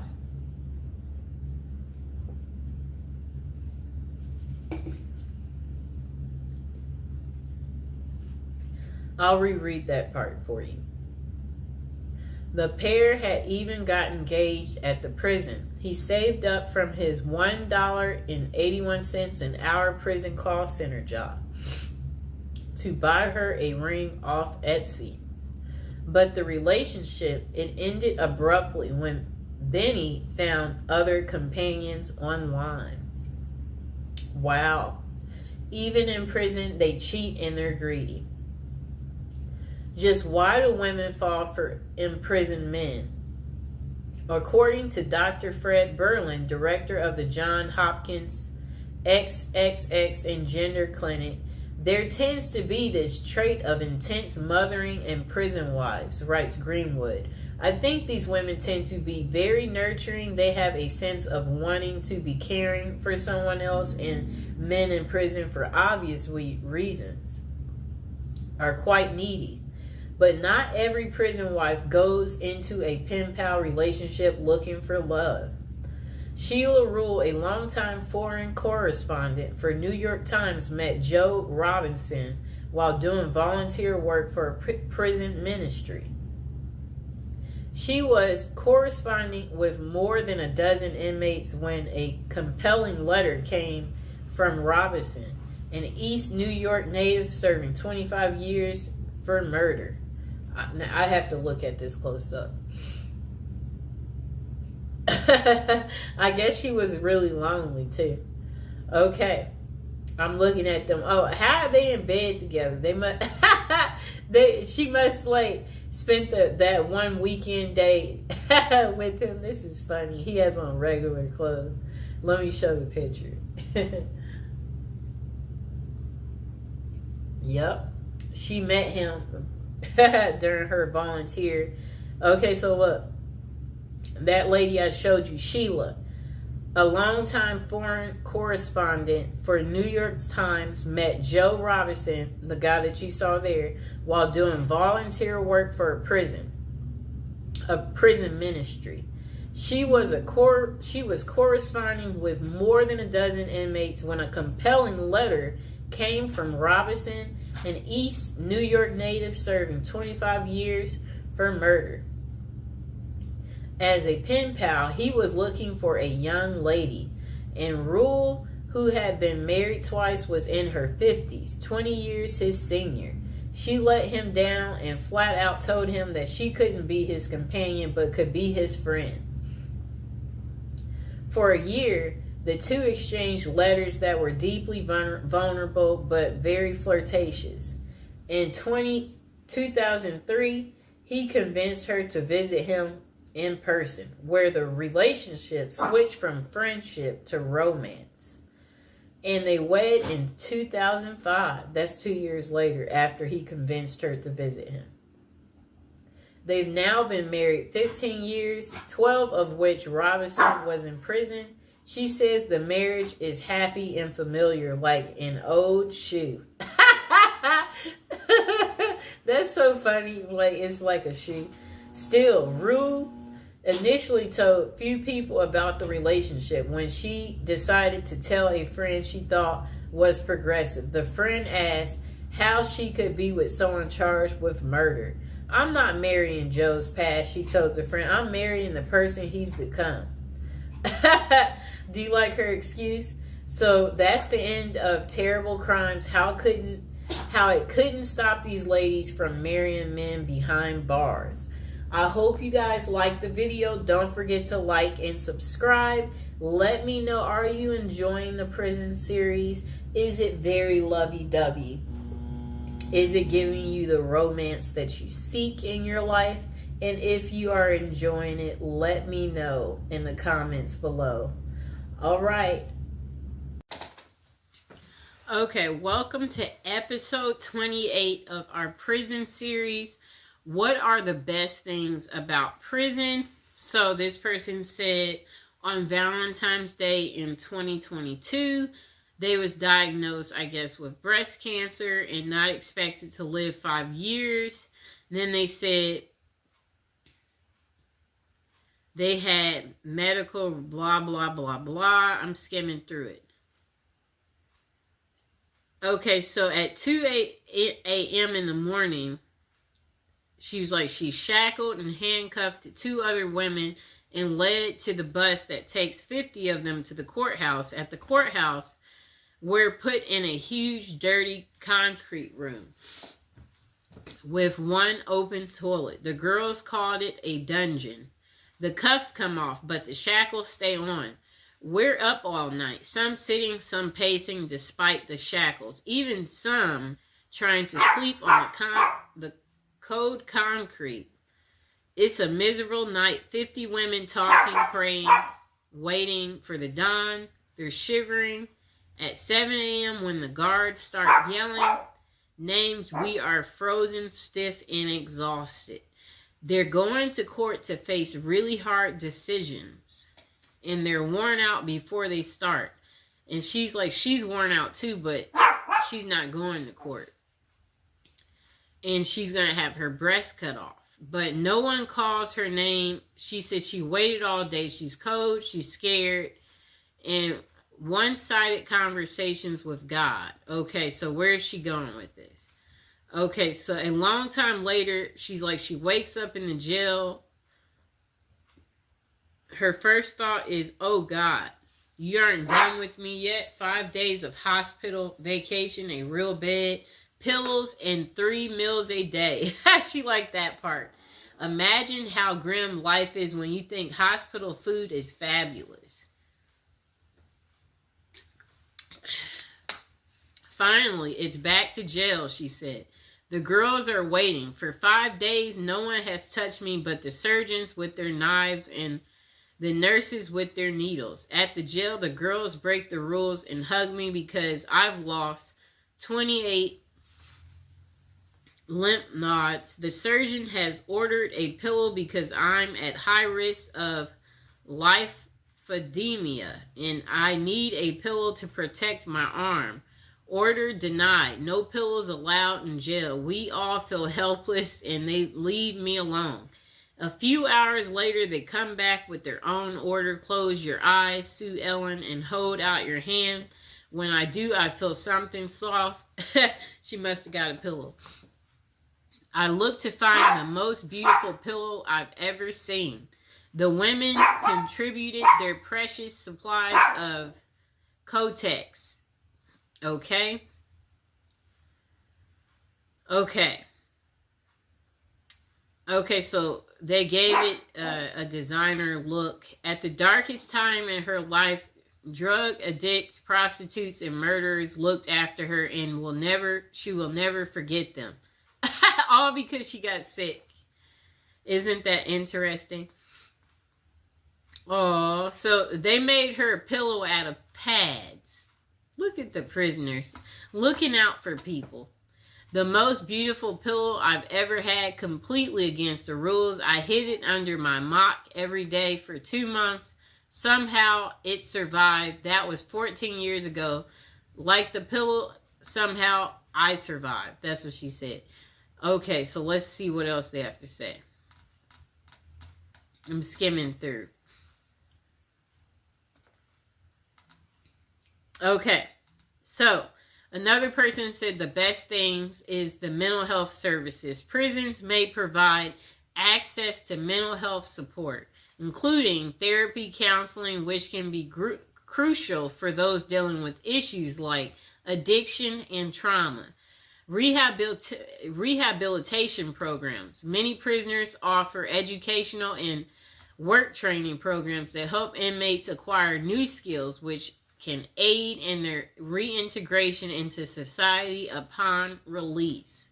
Okay?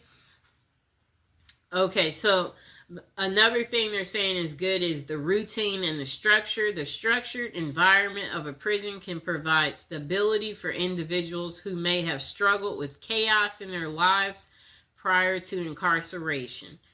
A time for reflection. Incarceration can offer individuals the opportunity to reflect on their past actions and make plans for a more positive future.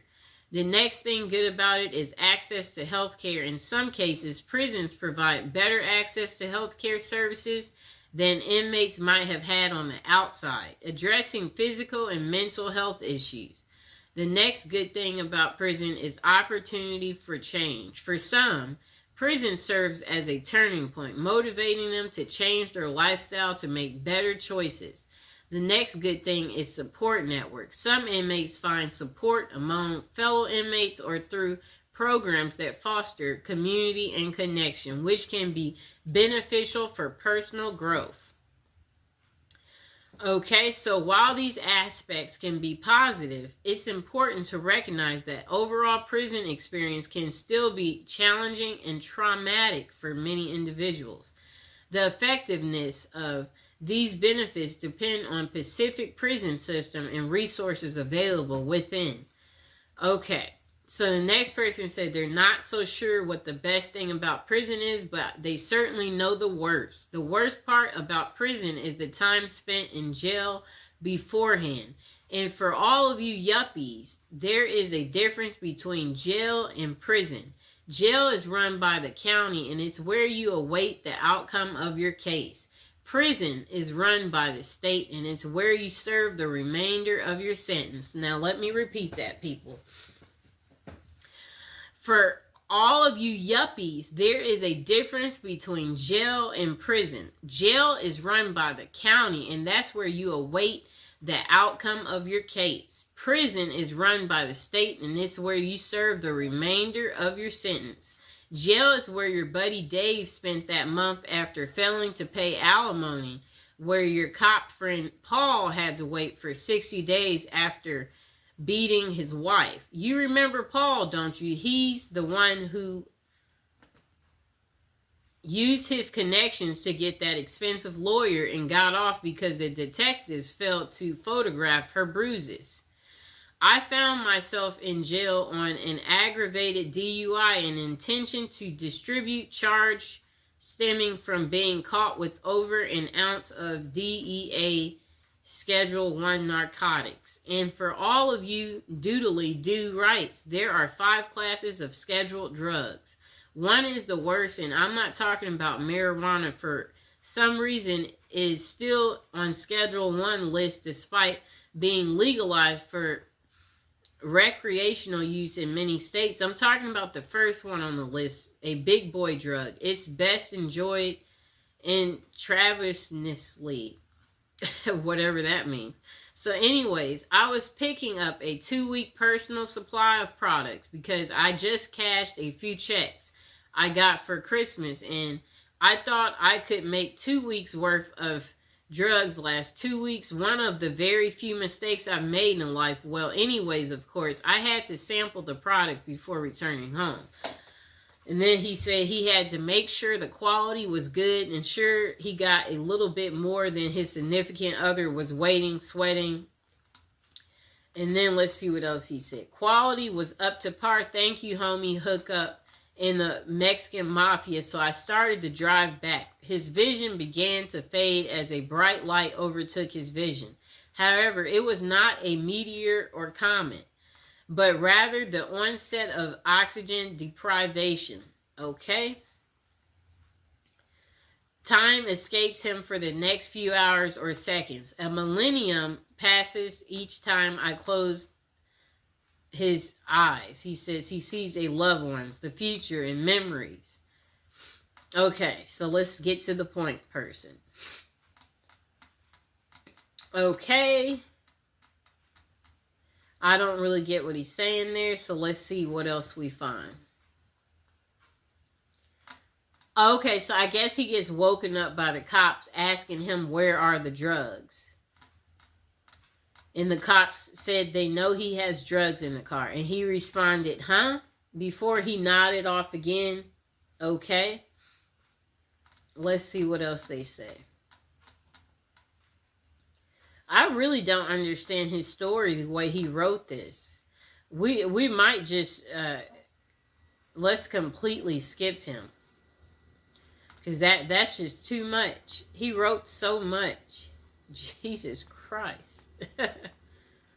Okay, we're skimming through. He wrote so much. I don't see why. Okay, so this guy said years ago he was arrested in Texas for distributing free copies of a novel which had written in front of a movie theater without permission from the management. He mistakenly thought that Texas, like California, regarded public shopping as places where free speech prevailed. He was held for 40 days because he lives in Australia, and they seriously thought he would flee to Australia if they let him out. Anyways, his best experience was just observing the ingenuity of some of the other inmates. For 1 hour a day, we would be allowed into a cement area where we could see just a silver of sky through a gap between the roof and the 20-foot walls. This recreational area has 2 basketball hoops, but there were no basketballs. So people would smuggle a couple of towels into the area, then tie them in a big knot and use them as a basketball. We couldn't bounce it, of course, but there were special rules, a little like netball in Australia. The towels were also handy in another way. Each day they were replaced, but we could always get away with taking a few threads out of each towel and save them up to create a little knitted cross. The white threads could be tinted from Kool-Aid, purchased from the commissary, and some of them knew how to make a kind 3-dimensional cross. I never learned how. Okay, so let's see. Get to the point. He was nicknamed Old School because of his age, but he's proud that he eventually did more push-ups without stopping than he ever done in his youth. Okay. I'm skimming through. He wrote a lot.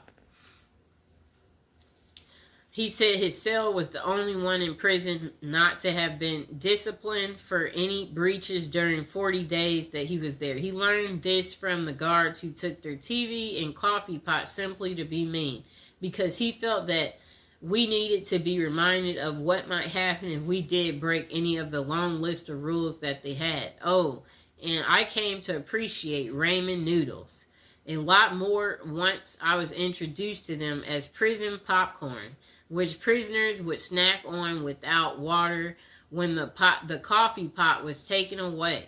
I would love to meet some of those guys today, although I realistically expect that a lot of them would have continued to do things that got them thrown back into prison. That's funny. Okay, just a moment. And now would be a good moment to like, share, and subscribe. And comment below if you've tried prison popcorn. That's an interesting, I guess they make it out of ramen noodles. We'll have to get more into that to figure out how do you make prison popcorn. Sounds yummy, right? Okay. To find good things in prison, you might have to look pretty hard. If you can be optimistic in the real world, then you might be able to find some bright spots in prison. I made some new friends in prison. I met some truly good men. These are men that you would be proud to have as a neighbor and would feel secure at night, knowing they were right next door. I also met some of the most despicable excuses for humanity ever seen. But we're focused on the good today. I taught GED class for a while. It was pretty intimidating to get in front of a bunch of angry inmates and lecture about blah, blah, blah. Eventually, I got to be comfortable talking to this hostile crowd and lost my fear of public speaking. Last year, I applied for a job. The first interview was a interview that he normally would have been terrified, but thanks to his GED teaching experience, he aced it. Okay, let's see what else he has to say. I guess people get more creative in learning how to do things in prison, he said. Okay, let's see what else. Oh, he said he hopes you like to read because that's all you'll get to do. Plenty of it. After all, he said he found out he had become a more flexible person. Heck, he's eaten out of a trash can. And it must have been some, maybe, burger. Imagine if a cop throws a burger in the trash can and you've been eating crap every day and you see a little bit of a cheeseburger left over. You're like, that looks like it might be good. You might eat out of the trash for the first time. Interesting. Okay, let's see. Is there something else good? Okay, so this person said this is what they like about prison. They have a roof over their head. You'll never be lonely ever again or want for company. Great if you like reading, as there's always a prison library. Okay? Free board, no rent, no mortgage. Heck, you can have a room for life if you want it. Although room is at the premium at the moment. Well, it has been for quite a while, and always they'll have a bed for you. Okay, so I like what he said.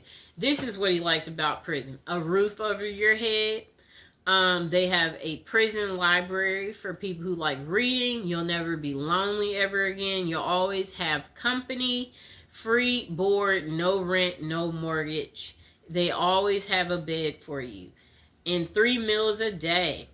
I mean, I guess he's saying you can't beat that. They may not be great. It varies from prison to prison, but it's one of those things that cons say in England to their other fellow cons when discussing the merits of certain establishments that are dotted around the country. It'll be like, what, blah, blah, blah, blah.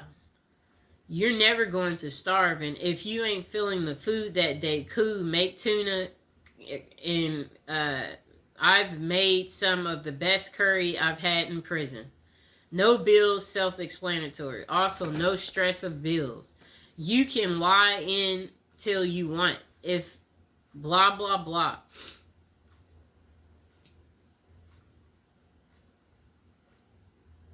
Okay, if he comes back that afternoon, you can tell him then why you haven't gone.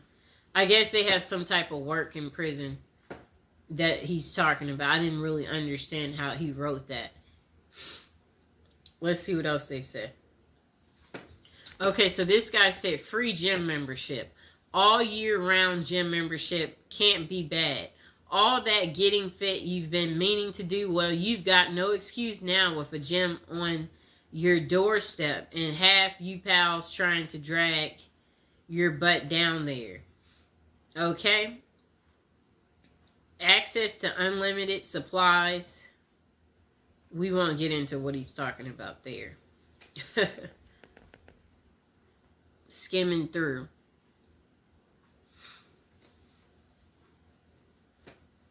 You can finally give up smoking after all those years. Plus, if you're a non-smoker already, I bet you won't be glad to be away from people that do that.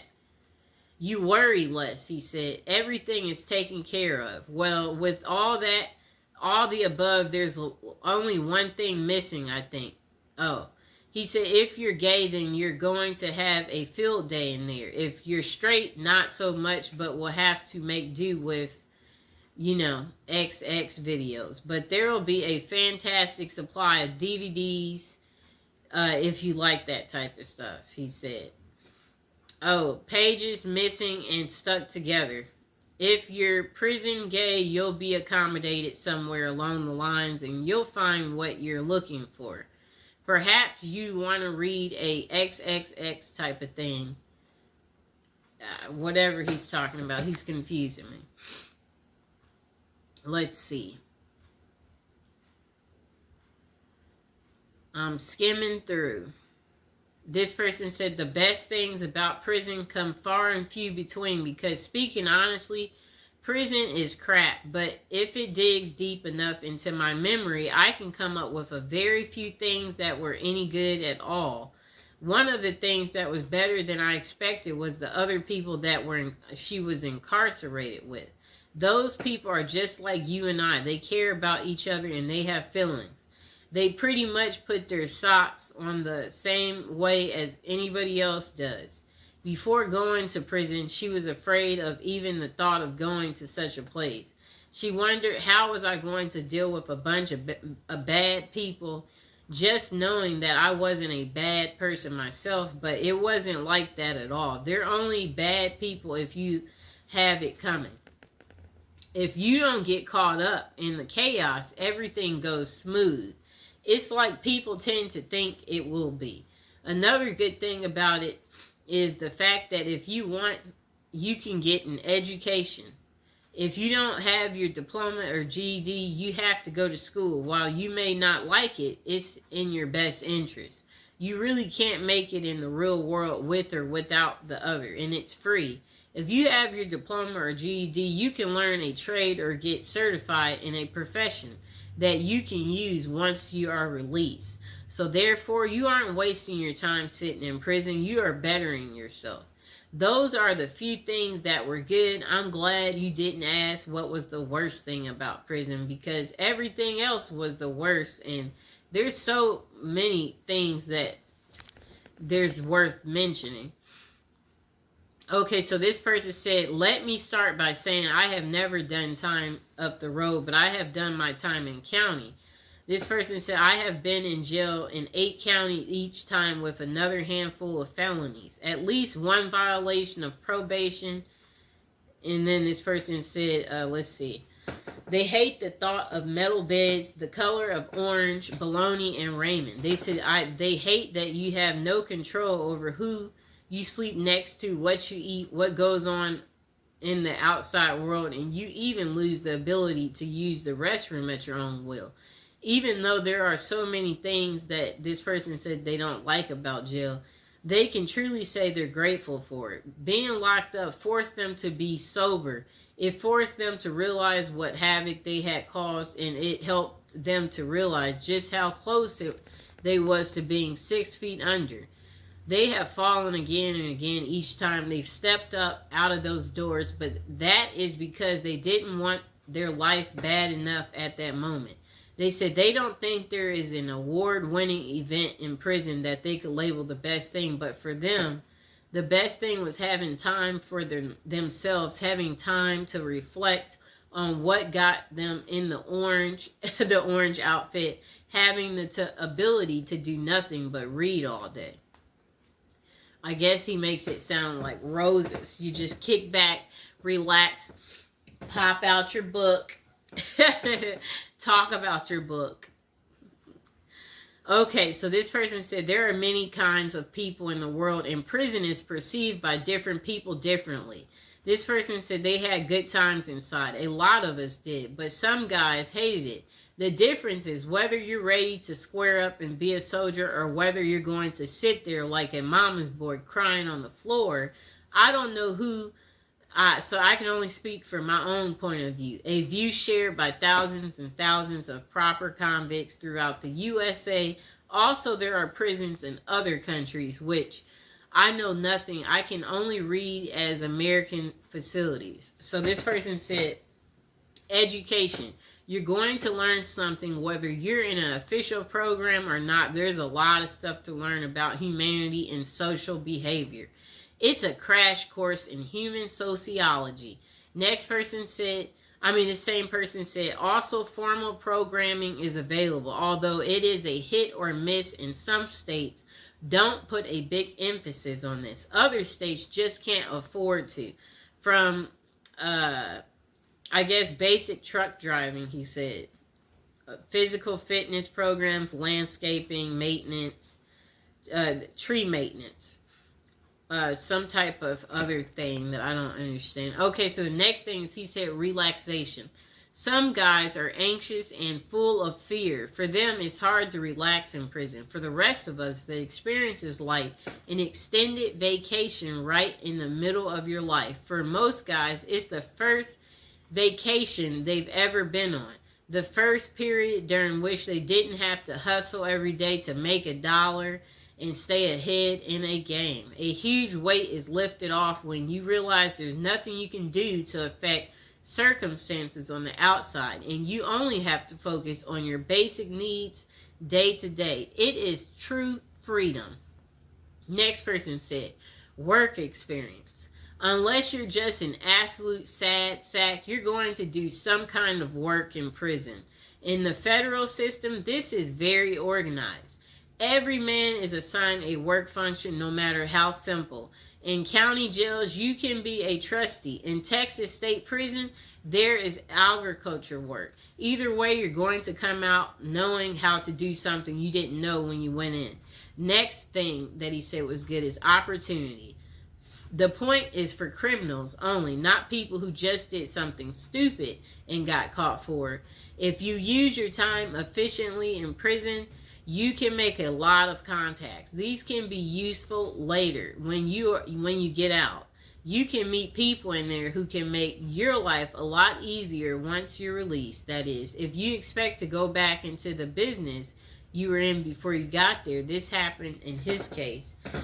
So then he said health. Facts are facts. And most guys go into prison addicted to drugs, and this is sad but true. In prison, it's hard to get drugs. You have to be really connected. You have to have a lot of money. Most likely, you're not going to get a lot of drugs when you're in prison. Therefore, you're going to be off the drugs possibly for the first time in your life. The positive effects on a person's health from this period of sobriety cannot be underestimated. Also, given the state of health care in the United States, this is the first exposure most inmates have to formal medicine at all. That's really pathetic, but at least in prison, you will see a doctor regularly, a dentist, an ophthalmologist, etc. Next thing is society. Chances are you need to reorganize your external society. This may involve getting rid of your girlfriend or ex-wife, getting rid of your friends, and getting out of the business you were in, and also may involve switching cities. Going to prison is going to upset all of your variables in this line. Therefore, your society will be reorganized for you by the experiences of going in. After you get out, you will be on parole or probation, and those guys will keep an eye on you so that you can at least start off trying to do the right thing. Here is a quote from the details concerning this question. I know that being in a prison is the worst experience one can have. This is absolutely not true. The worst experience you can have is watching your 8-year-old child die from leukemia and knowing there's nothing you can do about it. So try to keep things in perspective. The next person said, there honestly are no best things about prison, only less best things. Visits are nice to get, but it's expensive for family. It's often quite a trip, and it's only a few hours. It's bad, but it's better than not getting visits. To me, currently living in the aftermath of a 10-year sentence, they said they can attest to this fact. Prisons need to pay their inmate workers much better. Not because they deserve a bunch of money, though. It would reduce many forms of crime in prison, increase some others like, let me see, like drug use, I'd guess, but that happens regardless. I don't know what he's talking about there. However, the biggest problem is this: we are not prepared. These people, they don't prepare these people for release in a couple of ways. So it says if they were able to get paid more and maybe even require a certain amount to be set aside in savings for release only, then it would be easier for inmates to get out and not immediately look to commit more crimes. They can pay for rent and food a while until they can find work, hopefully. Know what happens now? They get $200 gate money, a number that has not been fixed since the 1973. I wager today 200 is more like 26 back in 73. That 200 from 1973 about, I don't know what he means here. I guess he's just saying money is not worth the same as it used to be. He said if inmates were forced to engage in an economic system in prison where they have to budget and be frugal, they will be better able to get out even after long terms like mine and be economically wise, better able to care for themselves and their family without breaking the law. European prisons, some have this same ideal, but they put it into practice. There are countries whose prisons are set up like apartment complexes where inmates work their way to being able to work outside and make real money, buy things for themselves, save money for release, and practice pitching in being a real part of the gross national product, participate in the economy. So that's the worst. That prison does nothing to prepare people for their eventual release. That's all he had to say instead of all those details. He said it's depressing, trust me. It's really hard to find good work with a record. Okay, so he's saying when you get out. But now would be a good time to like the video, to subscribe. If you've been to prison, let us know in the comments below. Comment below. Let us know what you like about prison or what you didn't like. Or if you're going to be going to prison soon, go ahead, share your life experience. This person said, being in prison or jail is not a picnic. You're literally stripped of any creature comforts and given the most basic of needs. You no longer have privacy or rights. You're a criminal and you're treated as such. Still, it might be surprising to learn that while most people avoid jail like a plague, some find it to be better than life on the outside. You don't have access to family or friends, and if you don't have the right connections in jail, this means you don't have access to drugs. It's not an ideal place to detox, but some jails have programs that will medicate inmates so they are more comfortable during the process. This person said you get 3 meals a day, and for some people, this is a step up from not eating at all. Plus, they are all cooked for you, served to you, and you don't have to worry about the cleanup. While it might be a hassle to get there, some prisons have a really good medical team and can provide care to inmates they otherwise would not receive on the outside. You can enroll in programs, classes. They even offer to help people get their GED or teach a trade you can use on the outside. It's warm. You have shelter. Your clothes are clean and provided. You have running water and can take a hot shower. It might be hard to imagine jail being a positive experience, but if you're living on the street in the dead of winter, jail probably sounds like a paradise. I guess you'll get happy if the cops say, oh, we're taking you in, and you've been outside. You're looking like, get me there faster. When do I get to eat? When do I get to take my hot shower? 3 meals a day? Oh, I get to meet new people? I guess. Okay, let's see what they said.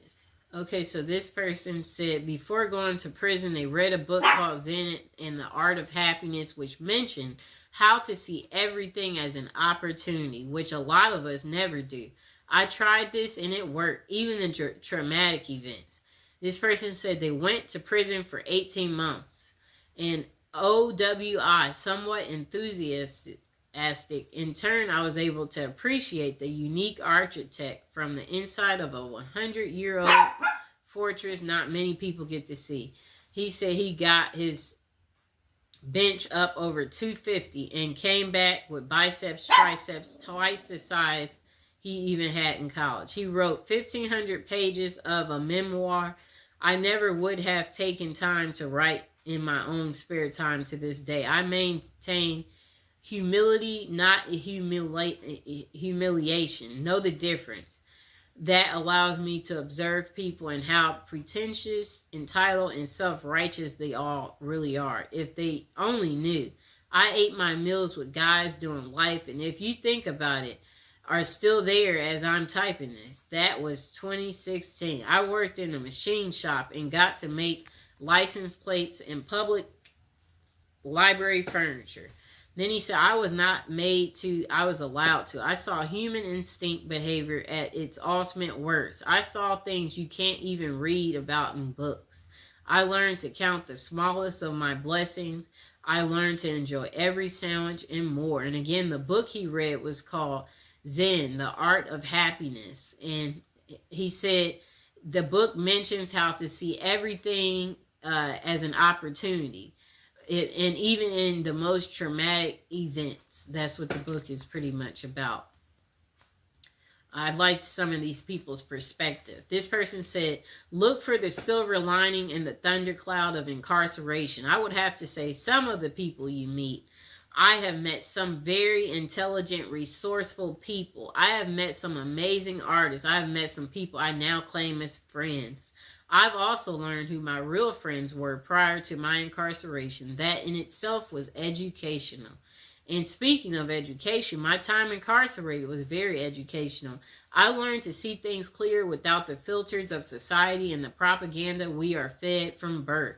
Most interesting, I have also self-taught myself about the laws of our nation's courts and social history. It is amazing how a mundane and dry subject like law can become exciting and interesting when it's impacting your existence.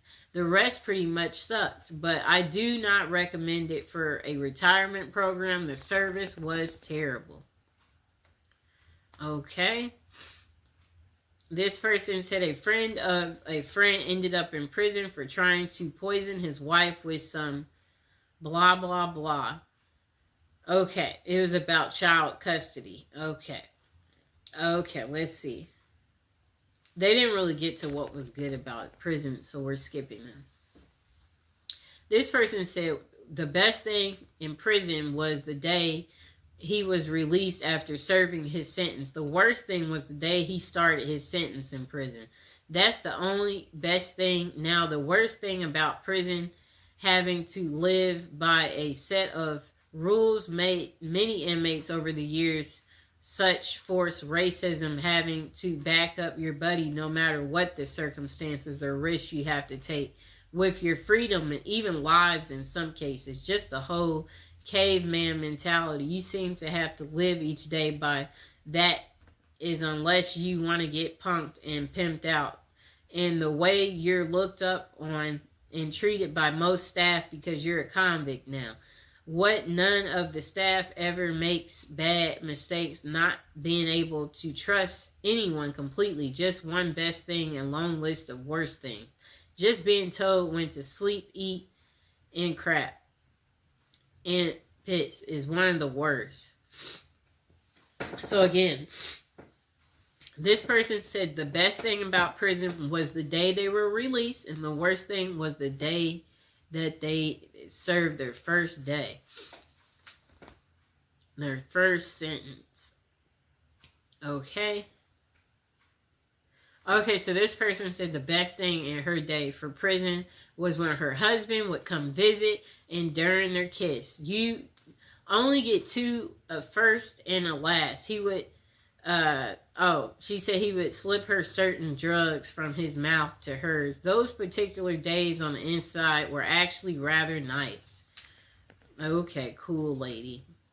What are the pros and cons of being in prison? Okay, so this question was closer to something like, why should we not do crimes if our prisons are so cushy? Some dumb crap like that. And I said, yeah, I don't know what you've heard about prison life, but anyone who thinks three free meals a day and television and a place to sleep is something for someone to live for and look forward to, I would say you probably need to be re-educated. The cons are obvious. Finding legit work will be exceedingly difficult.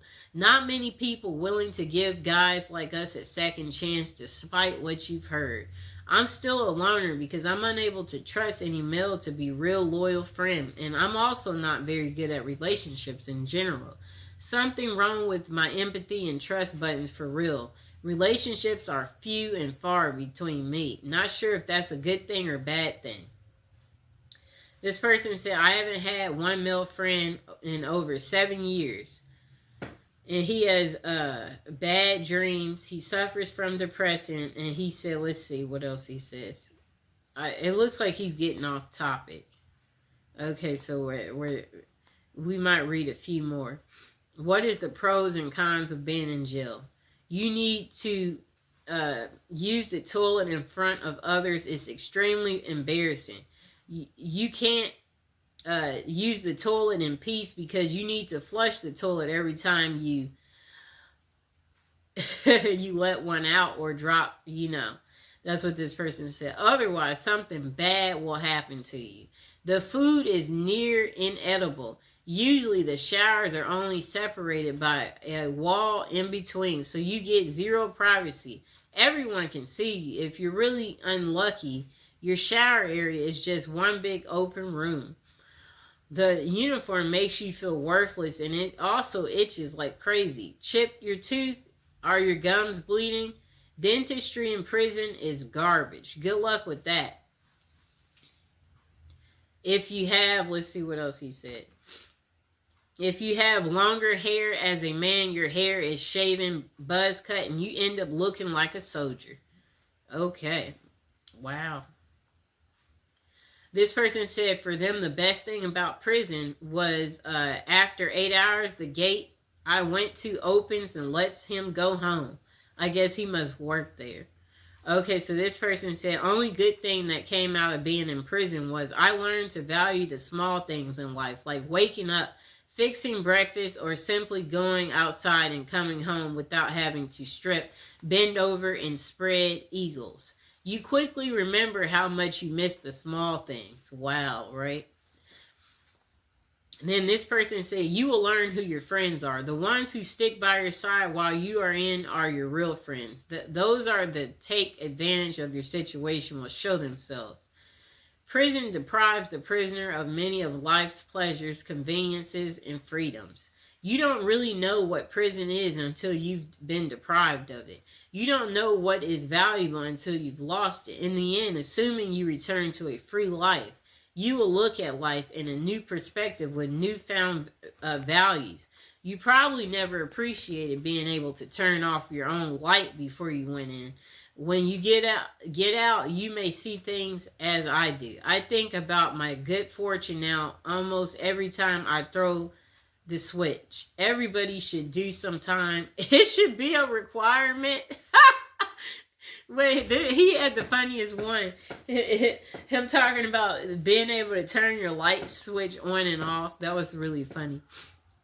This person said not much of positives, except maybe being thankful for all the things you took for granted on the outside when you get out. This person said, what are the pros and cons of being in prison? I have to respectfully disagree with the answers that they say there aren't any pros to being in prison. I got good stuff out of my time in the joint. Don't get me wrong. It was miserable, and given the choice, so this person said, I left prison a very different person than I entered. And yes, some of those changes were, well, not good. But others absolutely were. I walked in soft and round and walked out hard and sharp. He must have worked out, both in body and mind. I read all the books I always wanted to. I went through phases of French and Russian literature, English, 19th century Americans up into the Southern Gothic era of O'Connell and Faulkner, poetry from Shakespeare to Pumpkin to Dylan Thomas, for God's sake, which would never have happened had I not had several hours a day to get rid of. I was doing 1,000 push-ups a day. I learned how to read people and body language and sense tension and danger in the air. I learned how to fight and how to defend myself. I learned how to cut metal. I learned the heck out of patience. But of all these things, the biggest pro I got out of prison was surprisingly perspective. If you can not only survive but thrive after you have lost hope living in the void, that prison becomes your years and years spent there.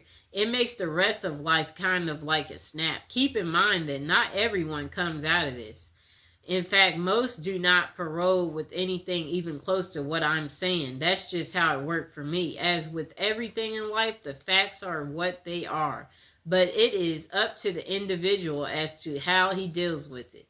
My situation was bad, and sure, I got depressed a lot, but at the same time, I'd be living with a guy who was my age but had been doing a life sentence since he was 16 just for being in the wrong place at the wrong time. So if having any pity ever crosses my mind, I didn't have to look far to see someone else who was way worse off than I. And I try to carry that sense with me now. Whatever mess I find myself in, I try and just step back for a moment and realize this is not a big deal. Nobody is trying to harm me.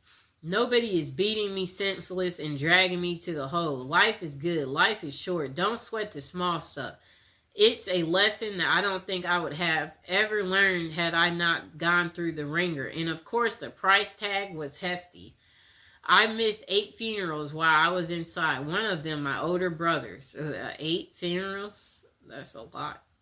I still wake up screaming some nights, bathed in sweats from nightmares that I can't remember. I can get extreme anxiety around crowds of loud people, and the list of cons is long, and I feel that many of the others covered them pretty well, so I won't add to that. I just want to honestly assess and answer the question because it's hard for me to admit that this place, which I hate from the deepest depths of my soul, could have given me anything but pain and hatred.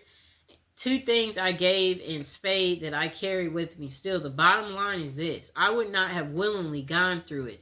But the truth is the strongest steel must be first forged in the crucible.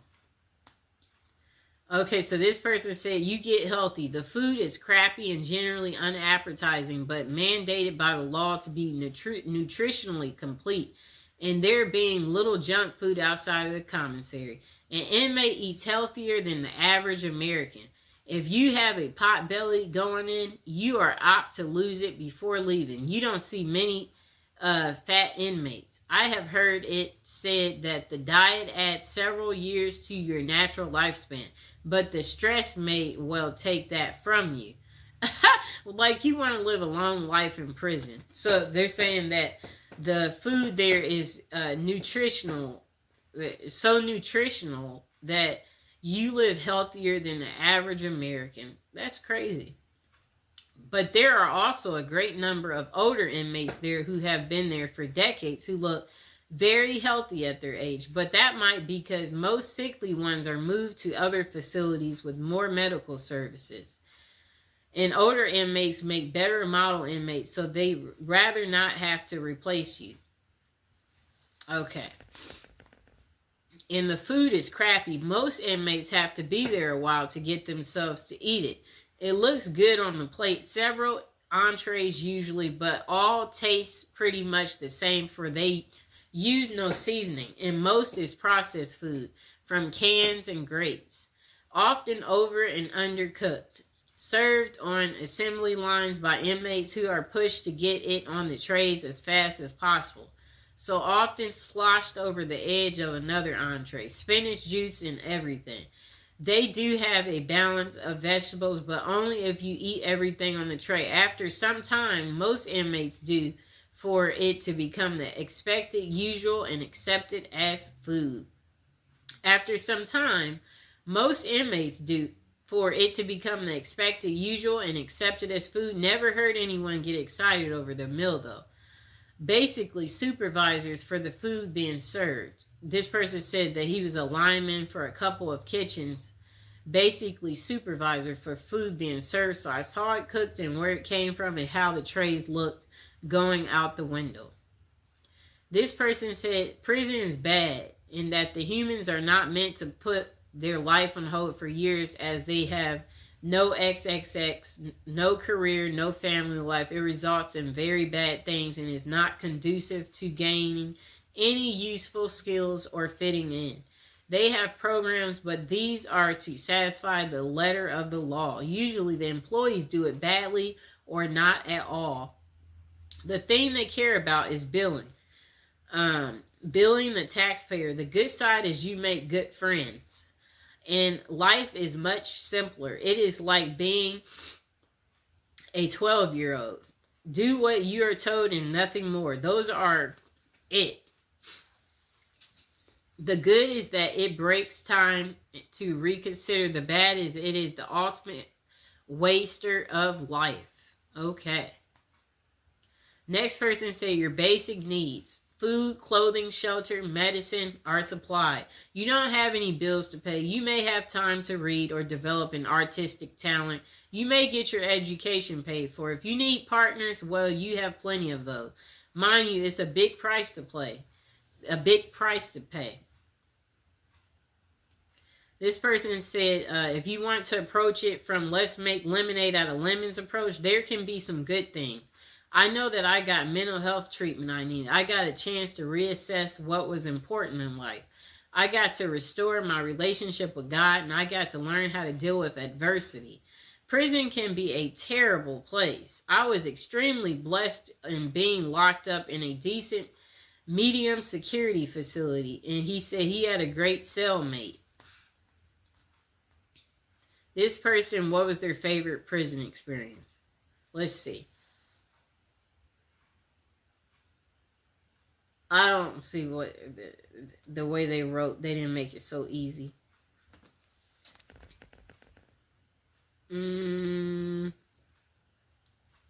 Yeah, that person, they're really bad at explaining.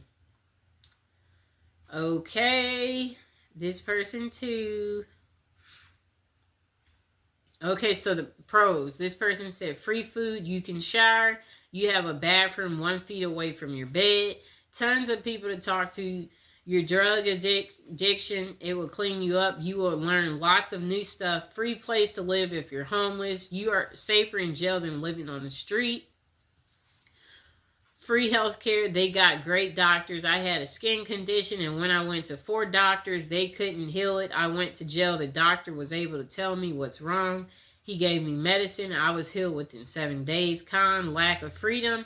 The food sucks. If you have a decent light on the street, you're going to hate jail. Okay? It's a crappy life. Jail can be a good thing for you, or maybe it'll be a wake-up call for you.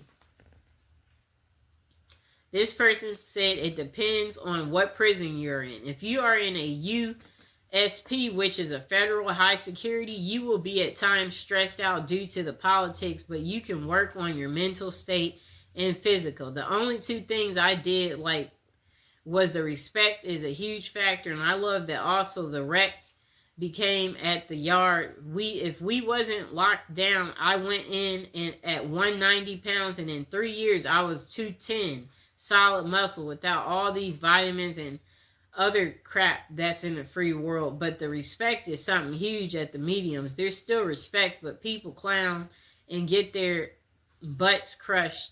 You have time to work on yourself. At the end of the day, whoever does it, it's because they don't want to. Okay, and I believe we are at the end of our video, so now is a good time to like, subscribe, share the video, comment below. Did you like this long prison episode video that I made just for you about the good things about prison? to, let you know to be grateful for your current life. If you're not happy, find something to get happy about. Because in prison, the highlights is working out, reading, finding religion, establishing your mental space, minding your own business. Don't gamble. Don't mess with other officers. Be courteous. Be helpful. Don't write a check your body can't cash. Oh, whatever that means. Okay, yeah, so basically, the point of this video is to let you know that you are living a really good life on the outside and to never take it for granted. And that prison isn't for everyone. But for some of you out there, you said you were thinking of prison as a retirement plan. So that's why I'm doing the prison series, to educate you all on, do you want to stick as prison as a retirement? Do you want to change your mind and maybe figure out another way to create income for yourself? And if you've changed your mind, go ahead and comment below. But like I said, that's the end of the video. I hope you enjoyed it. I'll talk to you next time. Okay, welcome to episode 29 of our prison series. And today we're going to talk about prison popcorn. It's called Jailhouse Popcorn from Prison Raymond. Okay, come here, Mr. Fox. Jailhouse Popcorn from Prison Raymond adds intrigue to movie night by replacing traditional treats with surprisingly delicious movie snack made of Raymond. But the truly amazing part is the story behind the recipe and the terrifying off-screen drama that occurred during one particular prison movie night. The following story and recipe are excerpt from Prison Raymond. Movie night in prison was usually a big deal. We didn't get to watch any new or R-rated movies, but they did bring a big old projector and showed movies on a huge screen in the chow hall. It kind of made it feel like you were actually at the movies. One movie night involved some famous people, but not actors. A vicious hit was carried out by members of the LA gang, the Crips. There was a guy in the prison who was a member of the rival group, the Notorious Bloods. You could tell this was a planned hit by the precise mechanics and the execution. And now would be a good time to like the video, subscribe, and share my video. Don't forget to check out all the other prison series episodes 1 through 20, and go ahead and check out our newest and our latest episodes too. Now let's get back to it. The projector was set up and the guys were in a pretty good mood, but just as the lights went out, the movie began. The soundtrack kicked in and got loud. That was the cue. Right next to me, there was a sudden movement, and I saw the guy I knew to be a Crip. But his hand over his blood's mouth was as he simultaneously sliced his neck with one smooth, quick motion. Before the lights came on, the assassin was out of the chow hall, nowhere to be seen. That night, nothing that happened on the screen matched the drama around us. Jailhouse popcorn. Here's the ingredients. 1 pack of chili flavor Raymond. Note, chili flavor Raymond is best for this recipe. Other flavors just don't do it. So Jailhouse popcorn ingredients. 1 pack of chili Raymond flavor. Note, chili Raymond flavor is the best for this recipe. Other flavors, they just don't do it. Okay, so the instructions. Crush the Raymond in the wrapper. So if you got Raymond noodles, you just bang it up, crush it up. Open the wrapper, one end only, and take out the seasoning packet. Take that out. Sprinkle the seasoning into the crushed Raymond. Close the bag and shake it until the seasoning is distributed. Okay, so this is what you do. The instructions to make Jailhouse popcorn. Instructions. Crush the Raymond in the wrapper. Then open the wrapper on one end only and take out the seasoning pack. Sprinkle the seasoning onto the crushed Raymond. Close the bag.